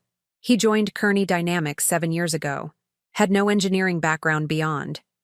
A bachelor's in computer science, and his performance reviews were unremarkable. But why would he masquerade as someone else, corrupt code, and risk the entire patent? Unknown to him, I had a plan forming. If Tyler was behind this, I needed concrete proof. Tomorrow, I'd hire an external cybersecurity consultant to trace the IP logs and confirm his wrongdoing. Then I'd confront him, or arrange for a discreet HR intervention. But that was tomorrow. Tonight, I stared at the city lights, feeling the weight of battles both external and internal pressing down on me. I pressed my forehead to the cool glass. The hum of distant traffic lulled me, but sleep stayed elusive. I whispered to the silent city, I will not let you win. In the darkness, I felt something stir, not hope, nor fear, but a quiet determination. This wasn't just about technology or corporate prestige anymore. It was about truth and justice, and I would see it through to the end. When dawn broke, my alarm jolted me awake before its chime. My mind had already been racing through the night, replaying Tyler Graham's surreptitious comments and their implications. I stared at the ceiling for several breaths, letting the memory of Carmen's disclosure coalesce into purpose. Today, I had a full docket, an external cybersecurity consultants meeting at 10 a.m., the final deposition dry run at 1 p.m., and a jury-sealed document drop for the court before 5 p.m. And, of course, I'd need to keep handling the European pilot adjustments from Luxembourg while simultaneously monitoring developments from home. I threw off the sheets and sat on the edge of the bed, rubbing my temples. Coffee was a necessity. By 7 a.m., I was in my kitchen, clinking the mug against the porcelain saucer as I measured grounds. I scanned my inbox, dozens of messages from engineers sharing calibration data, European team updates, extended hours logs from Luxembourg, and a terse note from Robert asking why I hadn't replied to his email about the board meeting. I took a deep breath. Every email felt like walking through quicksand. At 8:15 a.m., I dialed the cybersecurity consultant, Dr. Marcus Fielding from ByteTrace Analytics. We'd contracted his firm last month to perform penetration testing on the Kearney Dynamics network. Now, I called to request an urgent supplemental analysis. Vivian, he said, his voice calm, analytic, exactly what I needed. I'm scheduled for a site visit at 10, correct? Yes, but can you expedite? I need traces on a specific user ID 3124. We suspect unauthorized commits to the sweep and sort code repository. I'll prioritize it. Expect my initial findings by noon. Thank you, Dr. Fielding. I'll arrange a secure Dropbox for the logs. As I hung up, I realized the 3-hour window between now and the cybersecurity meeting would vanish quickly.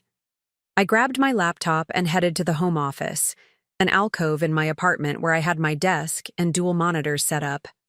I fired up the secure VPN into Kearney Dynamics private network, pulled up Tyler Graham's activity logs, and pinpointed the commit timestamps. March 10th, 2:45 a.m.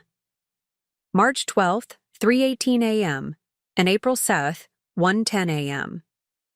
Each corresponded to a commit altering the calibration algorithm, insertions that would distort readings by 3 to 5%, enough to trigger misclassification anomalies that could be blamed on system flaws rather than human interference. I noted these red flags in a memo and encrypted it. By 9:30 a.m., I packed my bag and drove to ByteTrace's office, a converted warehouse on the outskirts of Austin. The building's corrugated metal facade gleamed in the morning sun. I walked inside, greeted by industrial chic decor, exposed ductwork, polished concrete floors, and engineers in hoodies tapping away at workstations. Ms. Kearney, Dr. Fielding stood from his seat, extending a hand. He had sharp eyes behind thick-rimmed glasses and a calm demeanor that belied the gravity of our situation. Let's review the logs. We sat in a small conference room, screens on the wall displaying lines of code and network traffic. I explained the suspicious commits, the HR feed labeling Tyler as the user, and the unexplained anomalies in the EU pilot tests. Fielding began typing rapidly, pulling up packet captures and commit metadata. Here, he said, zooming in on a file log. The commits originated from an IP address assigned to the 3rd floor, where your RR&D servers are housed. But look at the MAC address. It traces back to an administrative workstation in the IT closet on the north side. Which would be Tyler's station, I said, my voice thick. Is there evidence he was on the network at that time, or could he have spoofed the address? His workstation's DHCP lease runs from 2 a.m. to 6 a.m. on those dates. It's assigned to that IP. No other device on the network used it, so it's conclusive. Yes. Unless someone cloned his machine or used a Mac spoofer. But the network logs show ARP entries matching his device's Mac. In plain terms, Tyler Graham made those commits. I unconsciously gripped the table. Why would he do it? Fielding leaned back. Motives could vary. Bribery by a competitor, personal vendetta, or maybe he was coerced. Either way, we have enough to call this malicious code insertion. I nodded, swallowing hard. Thank you, Dr. Fielding. Please transfer your report to my attorney and HR. I'll handle the rest. Fielding gave me a sympathetic look. Be cautious, Ms. Kearney. When corporations' reputations are at stake, internal culprits sometimes become targets themselves. I forced a small nod, though I wondered if he meant Tyler or me. The insinuation that corporate power could engulf me, the whistleblower, and even Tyler was unsettling. By 11:30 a.m., I returned home and showered. A brief ritual to wash off the tension. I dressed in my crisp white shirt and navy blazer, professional yet approachable, then sat at my desk. My laptop beeped. Report from Dr. Fielding. I opened the PDF, skimmed through the forensic evidence, and forwarded it to Klein and Au, HR's general counsel, copy to Priya, with the subject line, Tyler Graham, malicious code commits. I added a brief note. Recommend immediate suspension pending investigation. Next, I devoted 40 minutes to deposition prep. I recited my earlier bullet points aloud.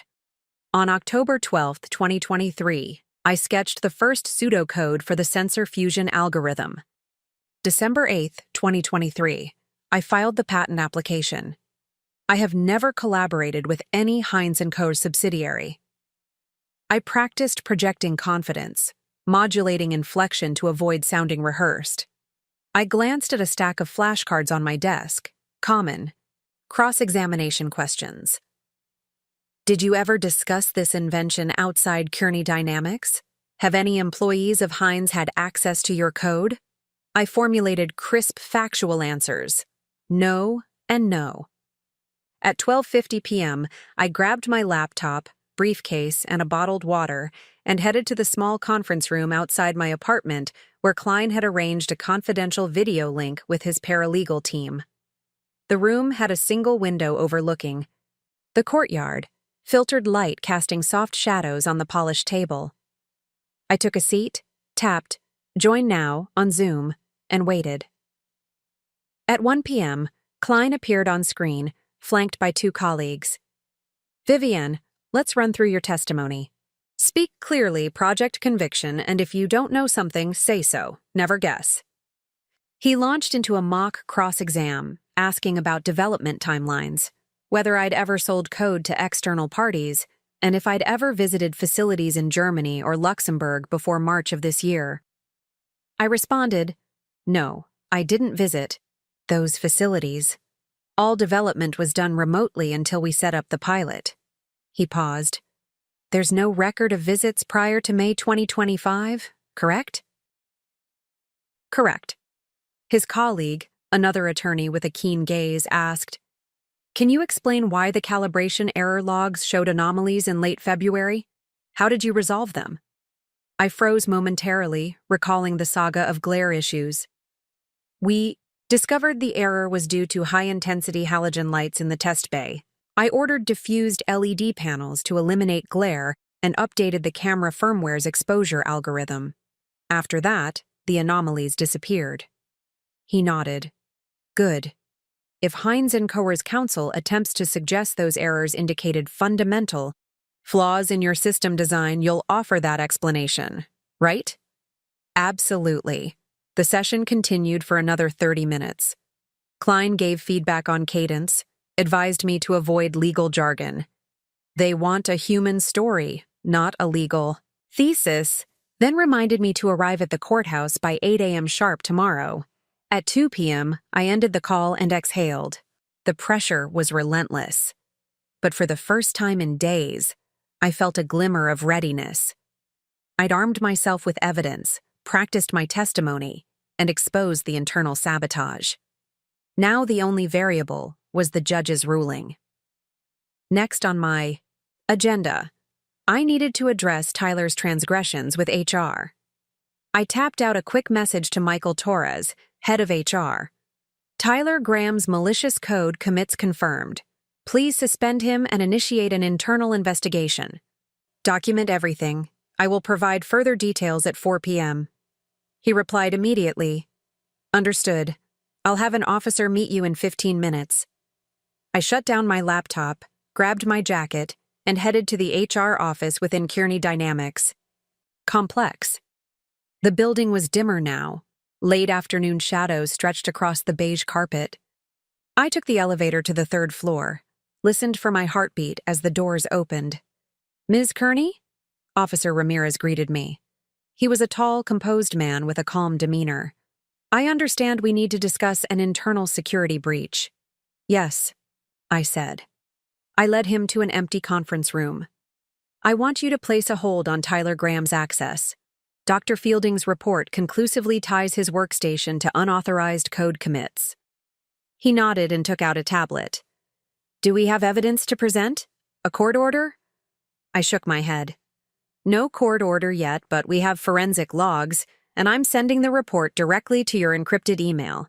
He's a threat to the system's integrity. Understood. I'll coordinate with IT to revoke his credentials immediately. I handed him a USB drive containing the logs, encrypted and password protected. These are the commit logs and network traces. It's best if you handle this quietly. If word gets out prematurely, Tyler might delete evidence. He nodded gravely. I'll secure the evidence and proceed with caution. I exhaled. One more front had opened in this war. I had to trust HR to handle it. Back at my home office. By 3 p.m., I pored over the European integration roadmap, checking off tasks, voltage regulator design, GS1 128 algorithm training, Pilot data simulations. Helena's team had managed to get recognition accuracy to 92%. We needed 95% for full-scale piloting. I spent an anxious hour rewriting a supplemental code patch to fine-tune the recognition neural net. Europe's complexity tested, me in ways Austin never had. By 4:30 p.m., I'd sent the revised code to Luxembourg and drafted detailed instructions. Arjun and Helena'd begin implementation tomorrow, so I set a meeting for them at 6 a.m. Texas time, which corresponded to 1 p.m. in Luxembourg. My phone buzzed at 5 p.m., a Skype call from Helena. I answered. She sounded frustrated. Vivian, we deployed your patch, but recognition dropped to 89%. We think we need more training data. We're still seeing anomalies on certain recycling labels. Understood. I toggled back to the data logs she'd sent and realized a pattern. Poland's dual language labels, Polish-English, weren't fully supported. I devised a rapid expansion to the training set, incorporating a Polish lexicon and metadata from EU recycling standards. I'll send an augmented dataset within the hour. You'll need to run a fresh training cycle. Hopefully that pushes accuracy above 95. She sighed. It's a tight timeline. We'll make it. Just let me know if you need additional computational resources. I can reroute some of our server capacity. Thank you. She signed off. The moment the call ended, my attorney called. Klein's voice was serious. Vivian, the judge granted our motion to expedite. The preliminary injunction hearing is tomorrow morning at 9 a.m. You'll need to appear in person at the courthouse downtown. I have your updated witness statement and a list of exhibits ready. Are you prepared? My throat tightened. I'll be there. Thank you for moving so quickly. He cleared his throat. One more thing. I got word that Heinz and Coers might file a motion to seal certain documents. They want your personal patent lab notes under seal so they won't enter public record. We need to argue against that. They could use it to hide evidence. Be ready for a tussle, I exhaled, feeling a cold knot in my chest tighten. Understood, he concluded. Get some rest tonight. This will be a long day. The sun slipped below the horizon as I closed my laptop. I realized I hadn't eaten since dawn. My phone beeped with a text from Robert. Ready for tomorrow's hearing. Good luck. I frowned at the elliptical well-wishing. There was no warmth, only the steely resolve of a man accustomed to winners, and I was already planning to win. At 8 p.m., I microwaved leftovers from the night before and ate in my living room, eyes on the ceiling. Tomorrow, at 7 a.m., I'd need to be at the production floor for a last-minute check before flying to the courthouse. My suitcase was half-packed. One suit, one pair of heels, 2 blouses, my laptop, and the original patent documents in a tamper-proof envelope. At 10 p.m., I lay in bed, staring at the darkness. My phone screen glowed with a message from the whistleblower's anonymous account. They're targeting you. Trust no one. My breath hitched. Was this Tyler's final act of sabotage, or was someone else pulling strings? I pressed my fingers to my temples, wincing as the tension pulsed. Sleep remained elusive. I turned onto my side and closed my eyes, whispering a mantra. Focus. Breathe. You've prepared. You will prevail. The darkness seemed to hum with unseen threats, but I wasn't afraid. I was ready to confront whatever tomorrow brought. The judge, the board, and the shadows behind my patent. I slipped into a dreamless slumber, determined to emerge unbroken. I woke to the blaring of my phone's alarm, the digital display reading 5:15 a.m. My nerves felt frayed, like the wires in a short circuit. Today was the day of the preliminary injunction hearing.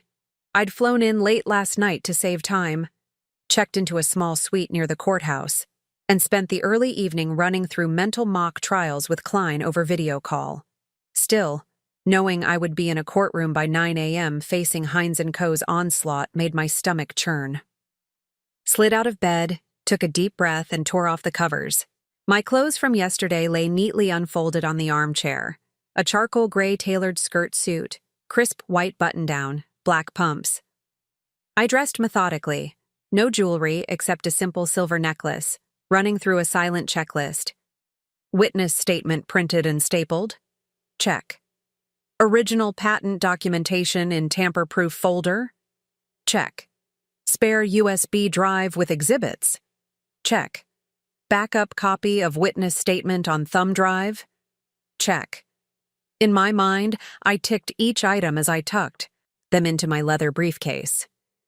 By 5:45 a.m., I was in the tiny kitchenette pouring black coffee into a to-go cup. I scrolled through messages. Helena's update from Luxembourg. Recognition accuracy had climbed to 93.6% after last night's code patch. Victoria Chang's email accepting the R&D cost projections for next quarter. And a text from Priya. If you need anything, call me, day or night. I felt a pang of gratitude. Her loyalty had been unwavering. I finished my coffee, tucked the cup into a spill-proof holder in my bag, and checked out. The morning air was crisp with early fall coolness, a departure from Austin's humid heat.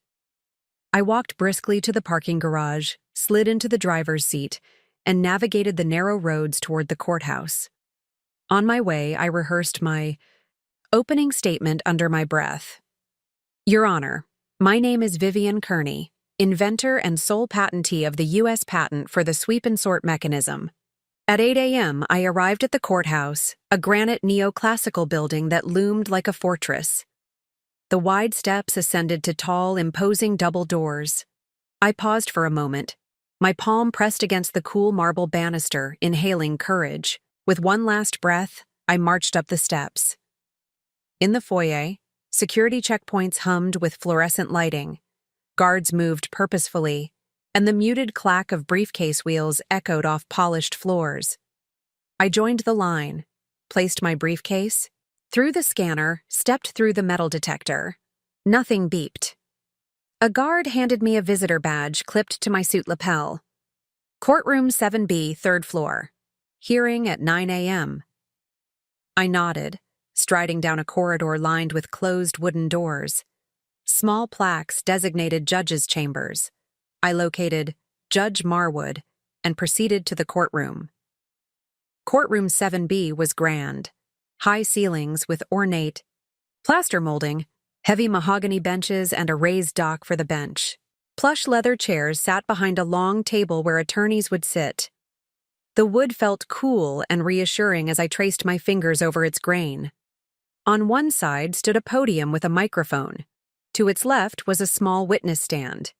The jury box remained empty. This was a federal matter, no jury, just the judge and his clerk. At 8:20, I saw Ms. Lettice Morton, Klein's paralegal, hustling through the door, carrying evidence binders. She offered a quick wave, and I nodded, taking a seat in the front row behind Klein's reserved spot. Soon after, Mr. Alfred Briggs, the attorney for Hines & Comers, arrived with his team, a stout man with a receding hairline who exuded quiet confidence. He nodded curtly when our eyes met, placing a stack of thick binders on his table. At 8:50, the gavel crashed. The bailiff announced, "All rise. The United States District Court for the Western District of Texas is now in session. The Honorable Judge Helena Marwood presiding." The judge, a stern woman with graying hair tied in a tight chignon, settled onto the bench, her robes whispering as she adjusted her glasses. "Be seated." The room hushed. Judge Marwood peered at her docket. This matter of Hines & Company versus Kearney Dynamics is called for a hearing on the preliminary injunction. Counsel, please state your appearances. Klein rose first, adjusting his tie. Good morning, Your Honor. Wesley Klein for the defendant, Vivian Kearney and Kearney Dynamics. Briggs stood, smooth voice echoing. Good morning, Your Honor. Alfred Briggs for the plaintiff, Hines & Company. The judge nodded. Memoranda have been reviewed. We will begin with Hines & Co.'s arguments in support of their motion for preliminary injunction. Mr. Briggs, you may proceed. Briggs rose, exuding poised authority. his thick binder open to a page marked Argument. He approached the center. Thank you, Your Honor. Heinz & Coer moves to enjoin Kearney Dynamics and Ms. Kearney from manufacturing, using, or licensing the sweep and sort mechanism based on U.S. Patent Number 9123,456, owned by Heinz & Co. since June 2013. That patent covers any method of combining sensor arrays with modular sorting arms for dynamic package calibration and routing. Our evidence will show that Kearney's system literally infringes Claim 17 of our patent. He clicked the microphone, voice steady. Your Honor, we've identified the sweep and sort's key elements: the sensor array's data acquisition module, the sorting arm's motion controller, and the integrated control software that processes classification logic. The asserted claim reads, a system for dynamically sorting packages comprising an array of sensors configured to capture multi-dimensional package data, a plurality of sorting arms responsive to a controller, wherein the controller computes, a sorting vector based on sensor input, and wherein each sorting arm moves according to the computed vector. In review of Ms. Kearney's prototype, we observe identical architecture: the high-speed camera and infrared sensor cluster, the PID-regulated actuator arms, and the CPU running firmware with machine learning classification. Our technical expert, Dr. Lionel Tremaine, a former professor of mechanical engineering at MIT, will testify that her system's calibration algorithm is substantially indistinguishable from our pre-existing method. It is undisputed that Heinz & Co. owns the earlier patent, and Kearney Dynamics began production on this device without license. We will show irreparable harm. Not only will Heinz be deprived of licensing revenues, but any delay in enforcing our patent risks irreversible market penetration by Kearney Dynamics, undermining the premium position of our sorting solutions. We ask this court to grant an injunction until the merits trial resolves infringement. Thank you. He sat. I felt a bead of sweat trickle down my back. My palms tingled. Klein stood. Your Honor, may I approach? Judge Marwood nodded. Klein handed her a bound notebook. He cleared his throat. When he spoke, his voice was measured, calm, an anchor. Your Honor, with all due respect, Heinz & Comer mischaracterizes the scope of their patent and misidentifies the technology. First, Claim 17's language includes a specific methodology for sensor calibration based on electroluminescent scanning, an approach Heinz calls dynamic light modulation. Ms. Kearney's system uses a distinct algorithmic pipeline known as adaptive frequency sampling, which was conceived and implemented independently in October 2023, well documented in her lab notebooks. He tapped a highlighted passage. Exhibit D, Laboratory Notebook Entry 10/12/2023, describing the basis for the sensor fusion approach. Dr. Lawrence Chen, her PhD advisor, will attest to that. Second, our patent expert, Dr. Sophia Nguyen, currently the head of mechatronics research at Stanford, will provide a claim chart demonstrating non-infringement based on claim differentiation. The use of neural network-based pattern recognition in Kearney's system as opposed to Heinz's rule-based decision tree. The patents are not coextensive. Third, Heinz's irreparable harm argument is speculative. Ms. Kearney has not begun full-scale production. Pilot tests are being conducted exclusively under license agreements with Kearney Dynamics' existing clients. Even if an injunction is granted, Kearney Dynamics can modify the software architecture to avoid overlap while the trial proceeds. We also have captured evidence of prior art dating to a European research project in 2011 that anticipated many elements of Claim 17. In sum, Heinz fails to meet the four-prong test for preliminary injunction: likelihood of success on the merits, irreparable harm, balance of equities, and public interest. We respectfully request denial of the motion. He sat, and the judge leaned forward, tapping her gavel. Thank you, counsel. I'll review exhibits and issue a ruling by end of day. With that, the hearing concluded.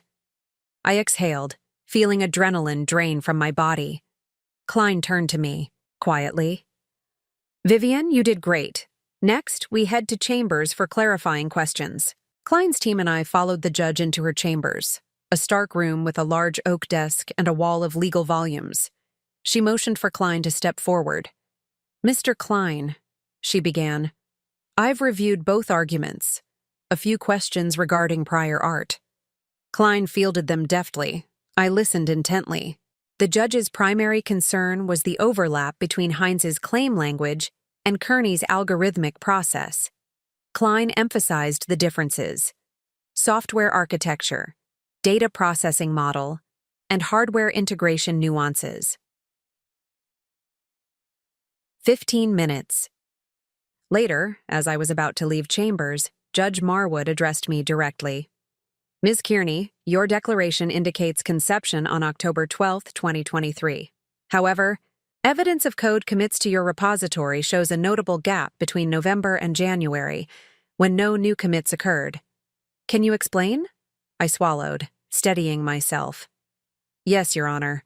Between November and January, I was refining the simulation environment. All development occurred offline in a sandbox. I documented updates in my lab notebooks, but the code remained guarded offline until December 29th, when we integrated with version control. Dr. Chen can testify to the offline development. She nodded.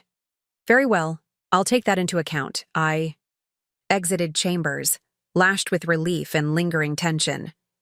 Klein clapped me on the shoulder. You handled that well. We returned to the courtroom. The bailiff summoned us forward. The judge settled on the bench. She spoke. Having heard argument and reviewed evidence, I find that Heinz & Co. has shown a likelihood of success on the merits due to several overlapping elements. However, they have not sufficiently demonstrated irreparable harm at this stage. Ms. Kearney has provided a plausible design-around path. Therefore, I deny the motion for preliminary injunction. A collective gasp rose in the courtroom. Briggs's face turned ashen. I felt knees go weak, but pride soared. Klein offered a small, triumphant smile. Judge Marwood continued. I encourage the parties to pursue mediation before trial. This hearing is adjourned. As people began shuffling out, I stayed seated, processing everything. The denial meant I could continue production, but Heinz would undoubtedly appeal or press forward in trial. The war was far from over. Back in the hall, Klein squeezed my hand. Congratulations. That was a resounding victory. I exhaled, tears stinging my eyes. Thank you.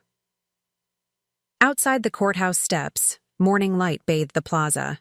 I closed my briefcase, my mind buzzing with next steps. Notify the production floor, update legal team, and prepare for mediation.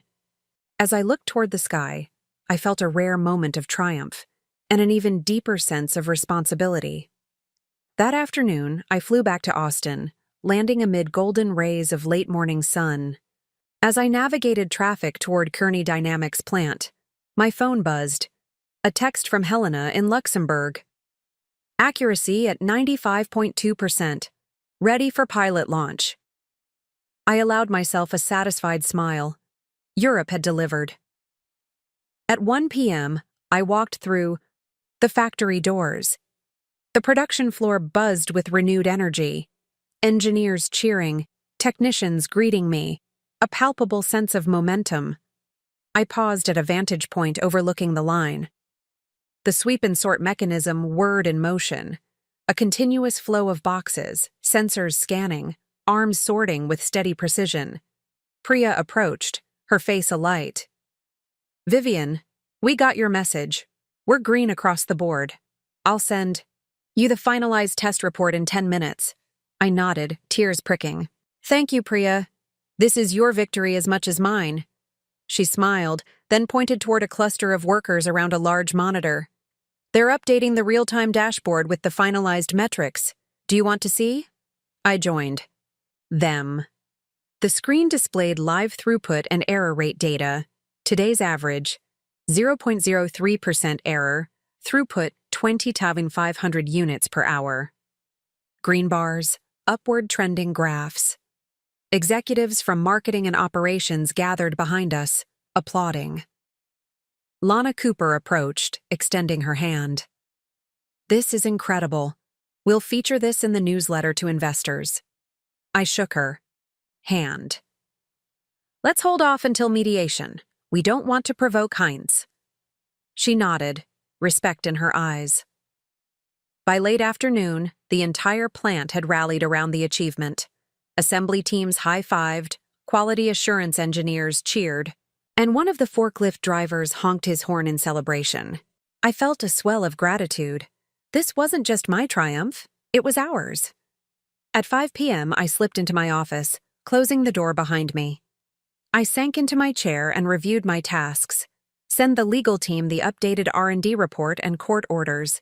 Draft the mediation proposal, and consult with Victor on budget reallocations for the next phase. I opened a new email to Klein.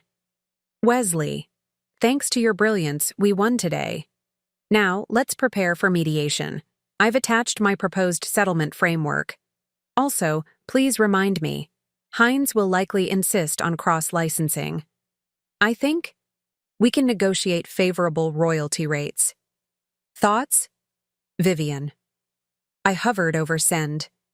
Then, I thought of tomorrow's schedule. A 7:30 a.m. design review meeting with Luxembourg, 11 a.m., a call with Munich's operations, and 2 p.m. a final demo for the board's advisory committee. Plus, I needed to prepare notes for the whistleblower case against Tyler. The adrenaline surged again, no time to rest. I sipped water, letting my mind settle. For a few heartbeats, I allowed myself to feel accomplished. My journey, born from a moment in a boardroom where a curious engineer presented a fringe idea, had led me here, standing victorious, not just against corporate titans, but every obstacle that doubted my worth. I exhaled, letting the faint hum of the machines lull me. I tapped my pen against my notepad and recalled my mantra from the night before. Focus. Breathe. You will prevail. In that moment, I knew the fight was far from over. But I was ready, and I would not falter. This story took us a long time. If you like it, subscribe. Now, back to the story.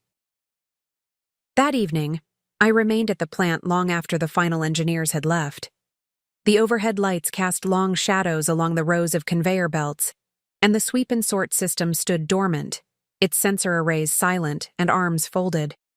I sat at my desk, riffling through pages of notes, the mediation framework Klein had proposed, budget projections for scaling the prototype, and the remaining legal filings for Tyler's termination. My phone buzzed. A calendar reminder for tomorrow's 7:30 a.m. call with Luxembourg. I looked up at the system, its stillness a reminder that progress demanded constancy. Despite today's victory, intensifying the system's footprint meant tackling fresh challenges, refining the supply chain for European spares, negotiating stricter data protection agreements, and ensuring global teams stayed aligned. But for a moment, I allowed myself a sigh of relief. We had won the critical injunction, and Europe was ready to move forward. I had earned this small respite. By 9 p.m., I slipped out of the plant and into the quiet parking lot. The night air was cool, carrying a faint scent of diesel and pine. I drove home slowly, replaying the day's events in my head. Judge Marwood's ruling, the cheer on the production floor, Helena's triumph, and the complex dance with Heinz. I felt the tension loosen slightly, replaced by determination to weather the next storms. That night, sleep found me only after I ran through tomorrow's schedule in my mind. My alarm for 5:30 a.m. seemed to ring in no time, dragging me from slumber before dawn. I dressed quickly and skipped breakfast, opting instead to sip from a thermos of strong coffee. By 6:30 a.m., I was on a video call with Helena, Arjun, and Sophie. Luxembourg was already well into its afternoon. Vivian, Helena greeted, her voice tinged with excitement. We have initial data from the pilot launch. With the augmented data set for Poland's dual language labels, our recognition accuracy hit 96% over a 12-hour cycle. Exception rates dropped to 0.02%. I let out a breath I didn't know I'd been holding. That's excellent.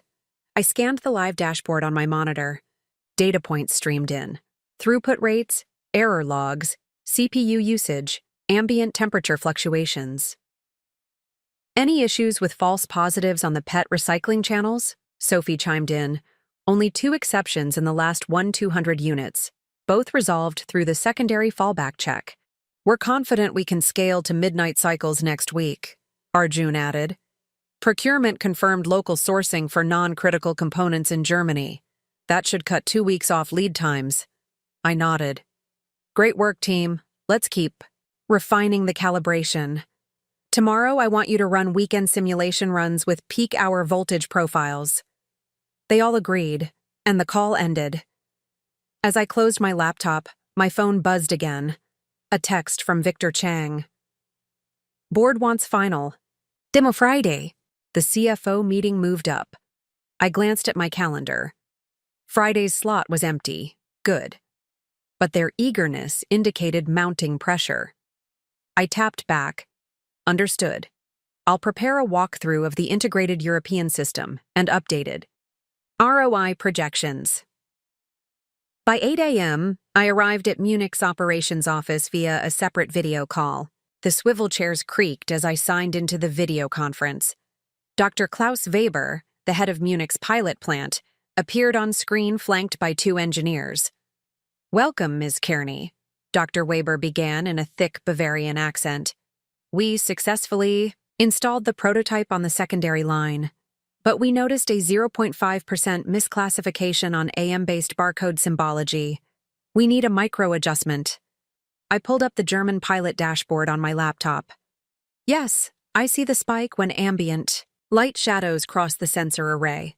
Let's adjust the exposure bracketing to incorporate a 10 microsecond differential delay.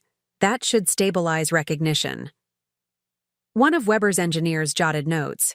Weber nodded. We'll implement and run a 24-hour cycle starting at midnight. We'll report by noon tomorrow. I closed the call, feeling the weight of 3 continents pressing in. Luxembourg, Munich, and Austin, each pushing toward the same goal. I stood, stiff from sitting, and headed to the production floor. At 9:30 a.m., the morning crew buzzed around me, setting up for the day shift. I paused by the main control panel, where a live feed showed a side-by-side comparison. Austin's throughput versus Luxembourg's versus Munich's, all normalized to the same metric. I traced the graphs with my finger, all trending upward. Morning, Vivienne, Miguel greeted, handing me a cup of coffee and a report from Priya. I scanned. The report, 30-minute calibration logs, exceptions by product type, energy utilization charts. Perfect. Looks flawless, Priya. Any hits on the new polycarbonate boxes we added? Miguel frowned. 2 exceptions last night, but we adjusted the optical profile threshold. Should be fine by midday. I sipped coffee, eyes on the data. Have QA update the firmware patch on this system by noon. Once we have confirmation, we can proceed with full-scale integration on Bay 4. He nodded. Understood. I made my way to my office, colliding with Lama Cooper in the corridor. Vivian, marketing wants to feature your story in the annual report, she said, her tone a blend of pride and caution. But legal says we need to wait until the trial. No. Front page bragging yet. I exhaled. Got it.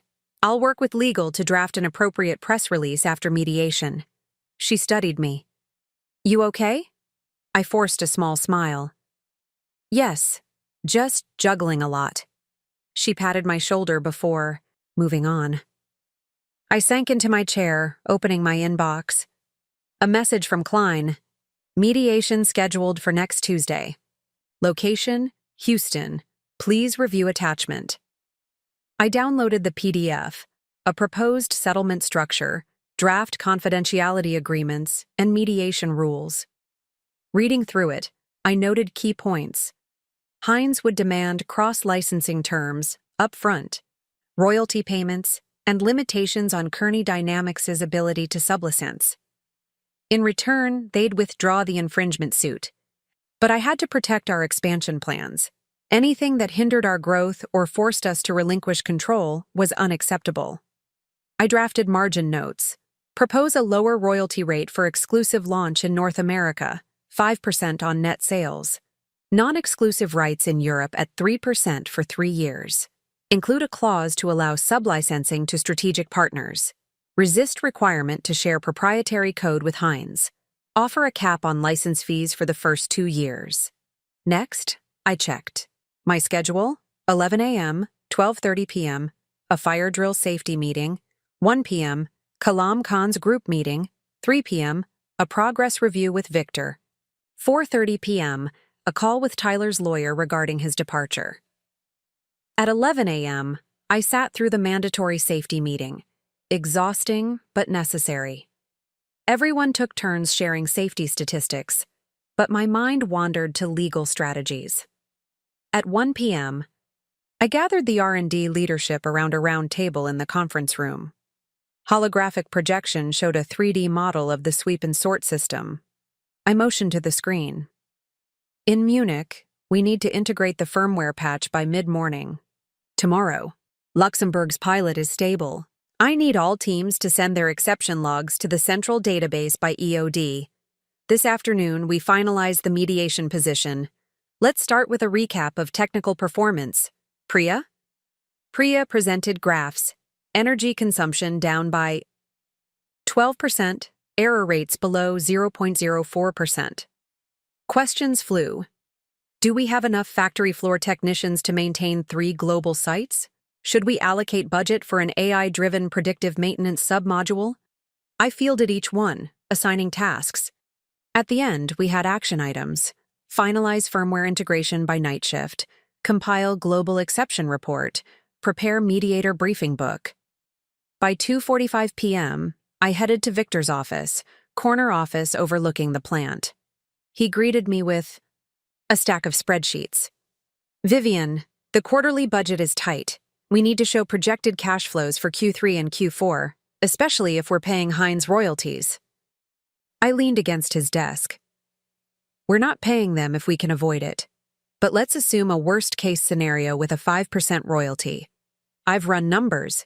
Even with that, we'll break even by Q3 2026 due to reduced operating costs. He studied the sheet. And if we only grant North American exclusivity?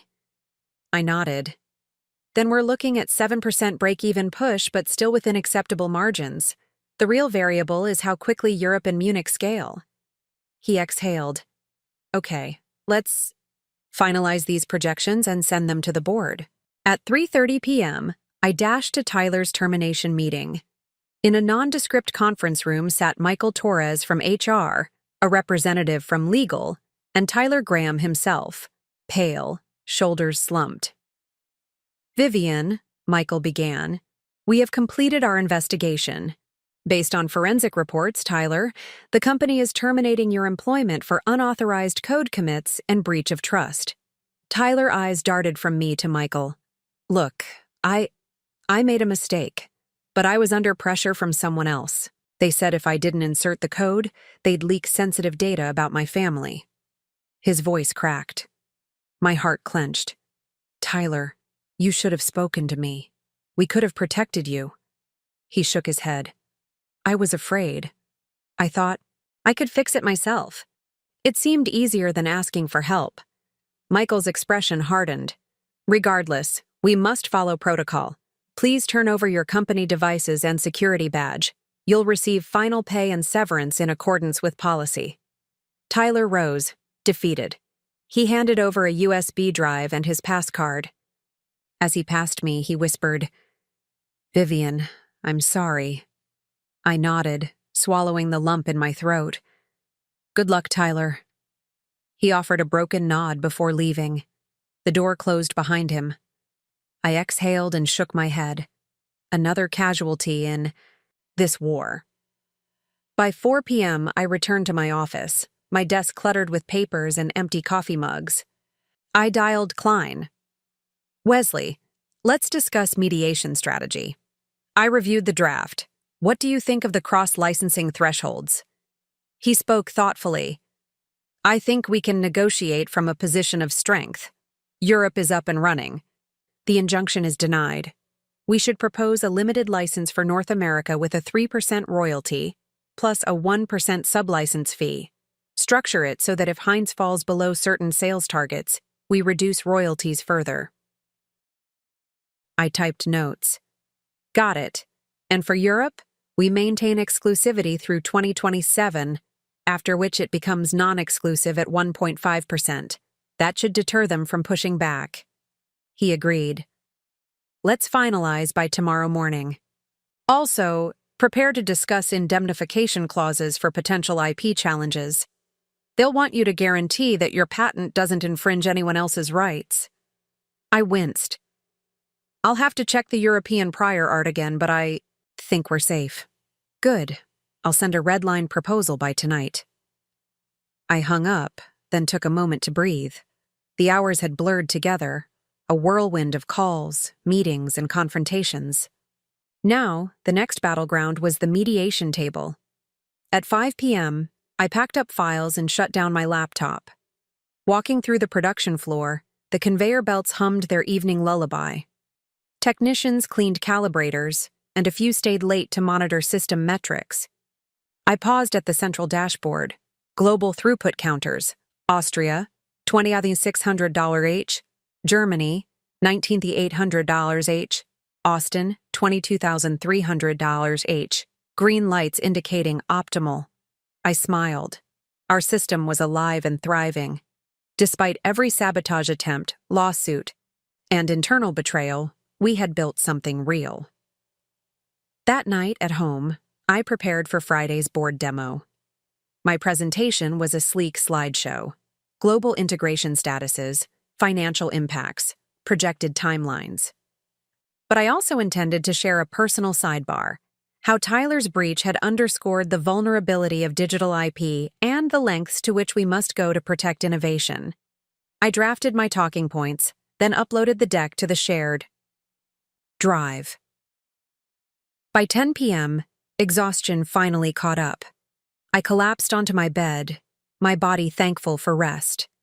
My mind, however, churned, anticipating tomorrow, wondering if Heinz & Co. would calmly accept our terms or try one final gambit. The lines between ally and adversary had blurred. I wasn't sure who to trust anymore, aside from Klein, Priya, and my own resolve. My eyes closed to darkness, but sleep felt distant. I whispered into the silence, "Tomorrow, we seal our future." The next morning, I arrived at the boardroom. Now, packed with executives from operations, finance, legal, and marketing, fully armed with my presentation. Their faces, a sea of expectant gazes, reminded me of the stakes. This wasn't just about a patent, it was about Kearney Dynamics' future. I began with the history, how a dismissed patent idea became a worldwide system. Slides showed timelines, graphs and photos of Guadalajara's pilot phase, real-world evidence that our solution had been battle-tested. I narrated my journey: the boardroom dismissal, filing the patent independently, battling Robert Whitmore's skepticism, exposing Tyler's sabotage, and winning the injunction hearing. The room sat in silence, absorbing each detail. CFO Victor's pen scratched across notes. Lana's eyes danced with marketing angles. Heads nodded as Helena and Weber's videos played, showcasing global performance. I transitioned to financial projections: Q4 budgets, royalty scenarios, break-even analyses, R&D costs versus forecasted savings. I didn't sugarcoat. Even with a 3% royalty, we remained profitable. Next, I introduced the mediation term sheet. I projected key clauses on the screen. North American license, exclusive rights for 3% of net sales, sublicensing permitted with 1% fee. European rights, exclusivity through 2027, transitioning to non-exclusive at 1.5% thereafter. Indemnification, Kearney Dynamics to warrant non-infringement based on current analysis. Carve-out for prior art exceptions. Development fee, Heinz to contribute $2 million for ongoing R&D collaboration in return for access to upgrade modules. I paused. Eyes shifted. Their stakes were clear. Preserving autonomy while securing growth. Victor asked, "What if Heinz refuses this term? They push for higher royalties." I met his gaze. "Then we walk away and continue as is. Europe and Munich are online. North America is scaling. The injunction loss gave us momentum. They'll need us more than we need them." Lana added, "Also, from a PR standpoint, if we go public with the story, we control the narrative. Heinz's claim of infringement will look like a desperate tactic." Media rings across the table blinked. They were absorbing my confidence. By midday, the board adjourned to deliberate. I stood in the hallway, chest tight. 15 tense minutes. Later, they reconvened. Victor spoke. "We approve. Proceed with final negotiations." A collective exhale filled the room. Applause crackled through the air. I felt a tremor of relief. Another victory. That afternoon, I joined Klein in person at our Houston Conference Center for mediation. Outside, the sun blazed, but inside, the air was cool. We sat at a polished oak table across from Briggs and Heinz's counsel team, presided over by a neutral mediator. I offered Briggs a nod. He returned it with tight formality. Opening statements flew, then a rapid volley of counterproposals. Each clause was dissected. Briggs argued for higher royalties. I pushed back with data. Our continuing RS&D costs, minimal, overhead, and the need for reinvestment. After hours of haggling, we moved to closings. The mediator brought our teams back together. "Mr. Briggs, Ms. Kearney," she said, "have you reached an agreement?" Briggs folded his hands. "Yes, we have." He motioned to me. I drew a deep breath. Heinz & Company will receive a perpetual, non-transferable license for North America at 3.5% of net sales, with an option to co-develop future upgrades. For Europe, they gain a time-limited exclusive license until 2027, transitioning to 2%. We will share all firmware updates related to barcode classification, but core proprietary algorithms remain confidential under a separate NDA. Heinz will provide $2 million in development funding, paid in installments over 18 months. Both parties will guarantee indemnity against third-party claims related to prior art. Briggs nodded slowly. "Accepted." I exhaled, feeling the weight lift. I extended my hand. "We have a deal." He took it. "Congratulations, Ms. Kearney." That night, I returned to Austin, weary but triumphant. The settlement was drafted. Signatures would come tomorrow. My phone blinked. Tyler's final email. "Thank you for understanding. I'll rebuild myself." I typed a reply. "Be well. You made the right call." In my apartment, I let myself finally unwind. I opened a bottle of sparkling water, poured a glass, and gazed at the lights of the city. This fight had taken every ounce of grit I had, but I had prevailed. The sweep and sort mechanism was now not just my invention, but a testament to perseverance. I turned off my laptop, switched off the bedside lamp, and lay down. My eyes drifted shut as memories of courtroom triumphs, boardroom strategies, and global connections dissolved into a peaceful darkness. 2 more great stories are next. Don't miss them. Subscribe and turn on notifications. Everyone on the floor held their breath on Monday morning, the hum of conveyors and servers in the prototype bay feeling unusually loud. I stood at the edge of the test line, arms folded, eyes fixed on the mechanism, its articulated arms poised, like gladiators before the clash. Today was part 7, the final chapter of my patents odyssey. The moment when I would see if years of sacrifice, battles, and innovation truly paid off. The floodlights blazed, casting harsh shadows on the steel frame. Around me, the core team gathered. Priya Shah, her eyes bright with determination. Miguel Alvarez brimming with cautious optimism. Helena Meyer from Luxembourg dialed in via live feed, and Arjun Patel from Munich monitoring his screen tens of thousands of miles away. Even Lana Cooper hovered at the perimeter, phone in hand, ready to capture every moment for when we could tell the final story. At 8 a.m., I tapped my badge against the control panel, and the system came to life. The belt rumbled, sensors lit up, and the arms whirred into position. My heart pounded, each beat echoing whispers. This is it. Stage 1 was a seamless run of standardized test packages, North American electronics boxes. The arms swept flawlessly, routing each item within microseconds. Throughput climbed to $23,000.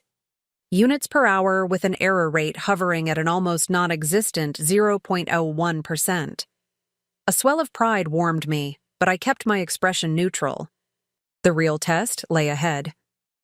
At 8:45 a.m., we transitioned to Stage 2, a mixed batch of global packaging, EU pharmaceuticals with GS1 128 codes, Canadian produce containers with bilingual stickers, and even Japanese FMCG cartons with 2D barcodes. The sensor array flickered, scanning each item. The neural net applied texture mapping and exposure adjustments on the fly. For 10,000 continuous cycles, not a single package was misrouted, a monumental achievement that confirmed our algorithm's universality. But the moment of truth arrived with Stage 3. Live integration of human-initiated anomalies. I had one. Assistant randomly peel labels, another attach mismatched packaging tape, and yet another affix a piece of aluminum foil in front of the sensor. If the system could navigate these imperfections, it would prove its resilience under real-world chaos. For the first anomaly, a half-peeled label, the sensor flagged it as unreadable. Instantly, the fallback protocol kicked in, the secondary infrared scan, then the tertiary laser height mapping. The arm pivoted, gently nudging the package into the human inspection conveyor, where the operator sorted it by hand. Error flagged, but exception handled. We logged it, and the system continued. For the mismatched tape, the sensor mistook it for a shipping label. Again, the fallback subroutine initiated a cross-check with package weight metadata. The algorithm detected a mismatch, rerouted the box to the reject lane, and triggered a maintenance beacon to alert technicians to examine the tape adhesion.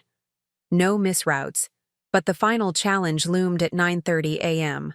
A drone, programmed to hover over the line, would drop a stream of small metal pellets onto the belt, simulating debris from industrial wear and tear. If the pellets triggered false positives or, worse, caused a collision, it would demonstrate how the system handles unexpected physical interference. I clenched my fists. "Activate windscreen," I commanded. A transparent polycarbonate dome slid over the test bay, safeguarding the sensors from direct impact while allowing full visibility. The drone hummed above, and then, release. Pellets rained down, bouncing across the belt, ricocheting off the metal edges. The arms moved with surprising agility, detecting and ignoring each pellet while sorting packages with unerring precision. Every time a pellet landed dangerously close to an arm's moving parts, the collision avoidance algorithm adjusted trajectories in real time. The display flashed. Pellet discard. Okay. Exception rate 0.02%. A roar of cheers erupted from my team. I exhaled, shoulders sagging as relief washed over me. We had passed every test. At 10 a.m., Robert Whitmore's stoic face appeared on the monitor via video link. He cleared his throat. "Congratulations, Ms. Kearney. It appears the system surpasses our highest expectations." I allowed a small smile. "Thank you, sir." The years of strain, every sleepless night, every contentious board meeting, culminated in this moment. Robert nodded, albeit grudgingly. Effective immediately, I'm greenlighting full-scale deployment across all Kearney Dynamics facilities. I'll arrange a press event next week. As the video feed closed, I felt an overwhelming rush of accomplishment.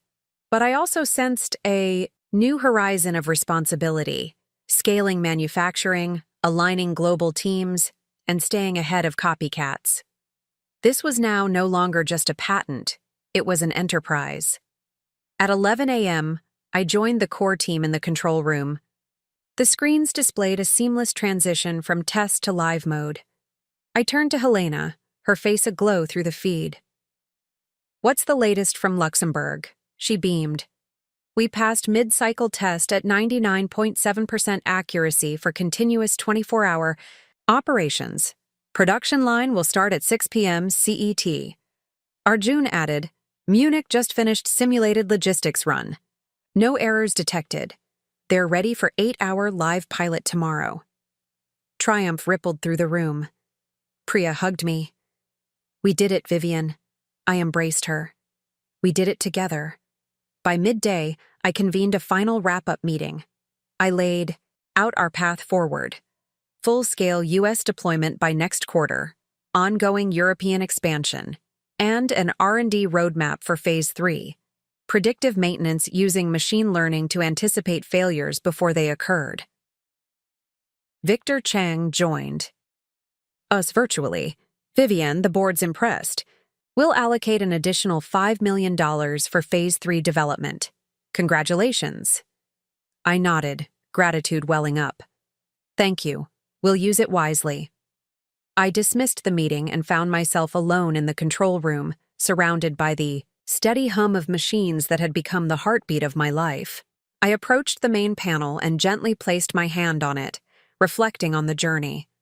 A single dismissed idea that had forced me to strike out on my own, endure corporate politics, expose betrayal, conquer legal battles, and ultimately prove my worth. I checked my phone, messages from Priya, Miguel, Helena, Arjun, all bubbling with celebration and ideas for next steps. A final text from Robert. "Well done." The simplicity struck me. Proof that even the most critical voices could be silenced by success. I took a deep breath and closed my eyes, pressing the palm of my hand against the cool glass of the control panel. "We did it," I whispered. And, with that, I stepped away from the prototype and into a future rich with promise, challenge, and the infinite possibilities that come when passion, perseverance, and innovation converge.